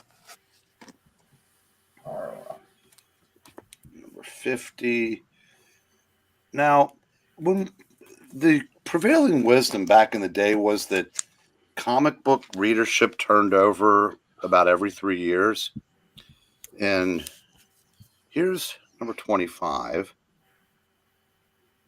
And maybe there's something to that because here's 85. Yeah. And just in case your kids or much younger brothers were watching, here's 127. Like Charlton, man. Yeah. Yeah. That's all I got. And later they would put in 2 new issues in a row, and then another 3 reprints, and then another regular issue, and then it was all over the place. So, and that's how we got Jim Shooter. Yeah. And, I'm sure Jeanette Kahn, that probably helped her get on at DC. Was the Deadline Doom, but it was terrible at Marvel. I didn't realize how bad it was until I and going back and reading a lot of the Oh my 70s God. stuff again. I'm so ready to just do a show on Jeanette Kahn and Jim Shooter taking over. I'm like biting my lip to be polite because it's not my house. Why, you not a fan of either of them? No, I love it. I love that. I love both their stories about how they took over. I never worked for Jim Shooter. You know what I mean? I totally get, people that worked under him and the change, how a lot of people left. And that's how we got Roy Thomas and Marv Wolfman and some people at DC and the shakeup that went on. And then what Jeanette Kahn did for DC and in the offices, behind the scenes, in letting people be creative. We got a lot of great stuff in the 80s from all that stuff, and how they got there is just, to me, really cool. Well, I just love that part of history. I said that Jim Shooter was the best thing that happened to Marvel and DC. Yep. I can see that, definitely. But the DC one, I like to discuss with you at some time, see where you're coming from with that. Oh, I just think I thought at the time no one knew who she was. Are you talking about Jeanette Kahn or Jim Shooter? Yeah, Jeanette Kahn. Yeah. Okay. Yeah, because I had just started reading. In fact, so I remember the first 2 months in, we got that Superman Spider-Man tabloid. That was because I'm looking at that, I'm thinking, God, is comics always this cool? Because I'm here 2 months and they're giving me this. And remember, it had the comment from Carmine Infantino and the soliloquy from Stan Lee, and then a month later, Carmine gets canned. And they bring in some girl from barely more than a girl from Scholastic, I believe. Scholastic, and she had a magazine called Pizzazz. Yeah, Pizzazz was Marvel. Okay. I only know that because that guy that I was working on his magazines had them all, and I'd forgotten about him till then. But it obviously worked because she would listen to the people she needed to listen to and dismiss. Earlier today, I heard somebody talking about. I think it might have been Ken about he'll watch something like a superhero movie. It'll go, but I want it to be like the comics. And the reality is, whether we like it or not, the last people you need to listen to if you want to make a successful property are us, because we'll nitpick everything to death. And she was smart enough to not let the people that had been there forever, whose ideas were getting their teeth kicked down their throat by Marvel. She just kind of listened and then went and did what she thought was best. And that's what I always was impressed with about her. Yeah, what always impressed me too is seeing any interviews with her or anything where she actually did an editorial that I found or something. She always approached it. She had her mind like, over here, this is the business part, but if I'm going to be over here, you got to let the creators create. And she opened a lot of doors to where that's how we got Ronin with Frank Miller. That's how we got The Watchmen and all these great things that happened. Is that she was like, go for it, because there was actually people in the DC offices. It was a smaller amount of employees at the time. There were actually men throwing up in the bathrooms having to work for a woman. And I didn't really believe that when that happened. When they said it happened. And I was like, this is an era where doors really were. Glass ceilings were really being broken back then. That, more than now. And for her to like build that company up and bring over Alan Moore and Gaiman, and let people just do things. In retrospect, man, a lot of stuff came out that was just fantastic that we're still talking about. Well, she was also smart enough to. She eventually reached a détente with Joe Orlando, who was very important to her, and then Paul Levitz. Yeah. So she was savvy enough not to go, I am woman, hear me roar, and I'm not going to listen to men at all. Because that's probably what you'd get today. But she was also smart enough not to listen to the people who would have drug him back down. Because I remember, because when she first got there, it had nothing to do with that, but first thing she did was killed all reprints. Mm-hmm. And within a couple of years, you started seeing them pop back up again, because I think she found out, or somebody told her, said, hey, fans may not have liked as much as we were giving them, but they do like this stuff. And, we were still years away from trades and omnibuses and things like that. So she was smart enough to, to let those kind of trickle back in. So, I think she, I don't know if DC would have survived without that move. Well, after she came on, the implosion happened, and a lot of that had to do with the blizzard. What was it, 77? As a kid, I can remember it. 77 into 78. Yeah, Mhm. that killed a lot of sales, which is why we had the implosion going on. And they didn't can her. I mean, right there could have ended it. A lot of people were expecting her and wanted her to be fired when that happened. Is she why Superman family and Batman family stopped having reprints and started having original stories? Yes. Because I didn't like that at all. I didn't like the new stories. I like the old ones. It wasn't as much fun for me. I didn't like the 1970s. I liked the 50s stuff or the 40s or whatever. Yeah, but yeah, it was that's just between her and Shooter, man. It's like that's why comics in the 80s had a lot of good stuff in them. Well, that and the direct market. That I mean, if they were still just on sale in drugstores and 7-Elevens, you wouldn't have had that opportunity. They would. Neither of them would have had the opportunity to do that stuff. That's true.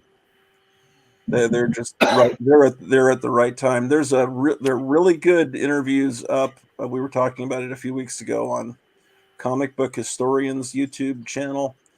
Really good interviews. Speaking of women, with Marie Severin and Ramona Fredone. Ramona Fredone is Marie Severin just was talking about how much she loved drawing, and Ramona Fredone says, "I didn't like drawing; it was hard. I really hated drawing those fish, and now I love Aquaman, but I really hate this Hook bearded stuff." But she talks really slow, and she was married to I think a New Yorker cartoonist. Ramona? Society parties, but and then she really started having fun. I think she had a baby and came back to did Metamorpho, or maybe that had the baby after that. But anyway, she really loved Metamorpho. But yeah, she took some breaks for work, kid and stuff. She still goes to cons. She's at Heroes Con every year almost. I've met her a couple times. You can tell she's a New Yorker, I guess. You know what I mean? You know, oh yeah, they all pretty much all were. I was watching something from years ago last night where Stan Lee was talking to Harvey Kurtzman and Jack Davis, and I never heard Jack Davis talk before. He's got I knew he was a Southerner, but boy, does he have a thick Georgia accent. It's really cool. I mean, he's he's like right out of the Civil War. He's like out of a Western. It's great. Yeah, there's some great stuff on YouTube if you look around. All right, guys, I'm going to dip out. I got work in the morning. I still got to shower and eat. So great seeing everybody. Thanks You for too, Howler. Programming note for next time. It's the day before Thanksgiving. There will be a fossil show, but it'll be kind of a limited brief. We'll probably try to do an hour and then get out of here. That will help my wife out. So you guys may feel free to join. But I don't know if anyone will join. But you want to do it on Tuesday, or would no one know to go there on Tuesday? Well, everywhere I put on Wednesdays. So yeah. Yeah. Well, I'll tell you what. Yeah, send the link out. I may be able to hang out. Yeah, I'll be there. I can join that. Fantastic. Oh, I can definitely. I said I have no family, so I can. Yeah, and even if you have a family, can anyone afford to have Thanksgiving? Yeah, really. Did you not watch the Charlie Brown and Snoopy Thanksgiving special? You just need toast and chips, man. So yeah, it ain't about the turkey. Yeah, now that guy that made everything too expensive wants to run for president again. Oh. All right, later, guys. All right.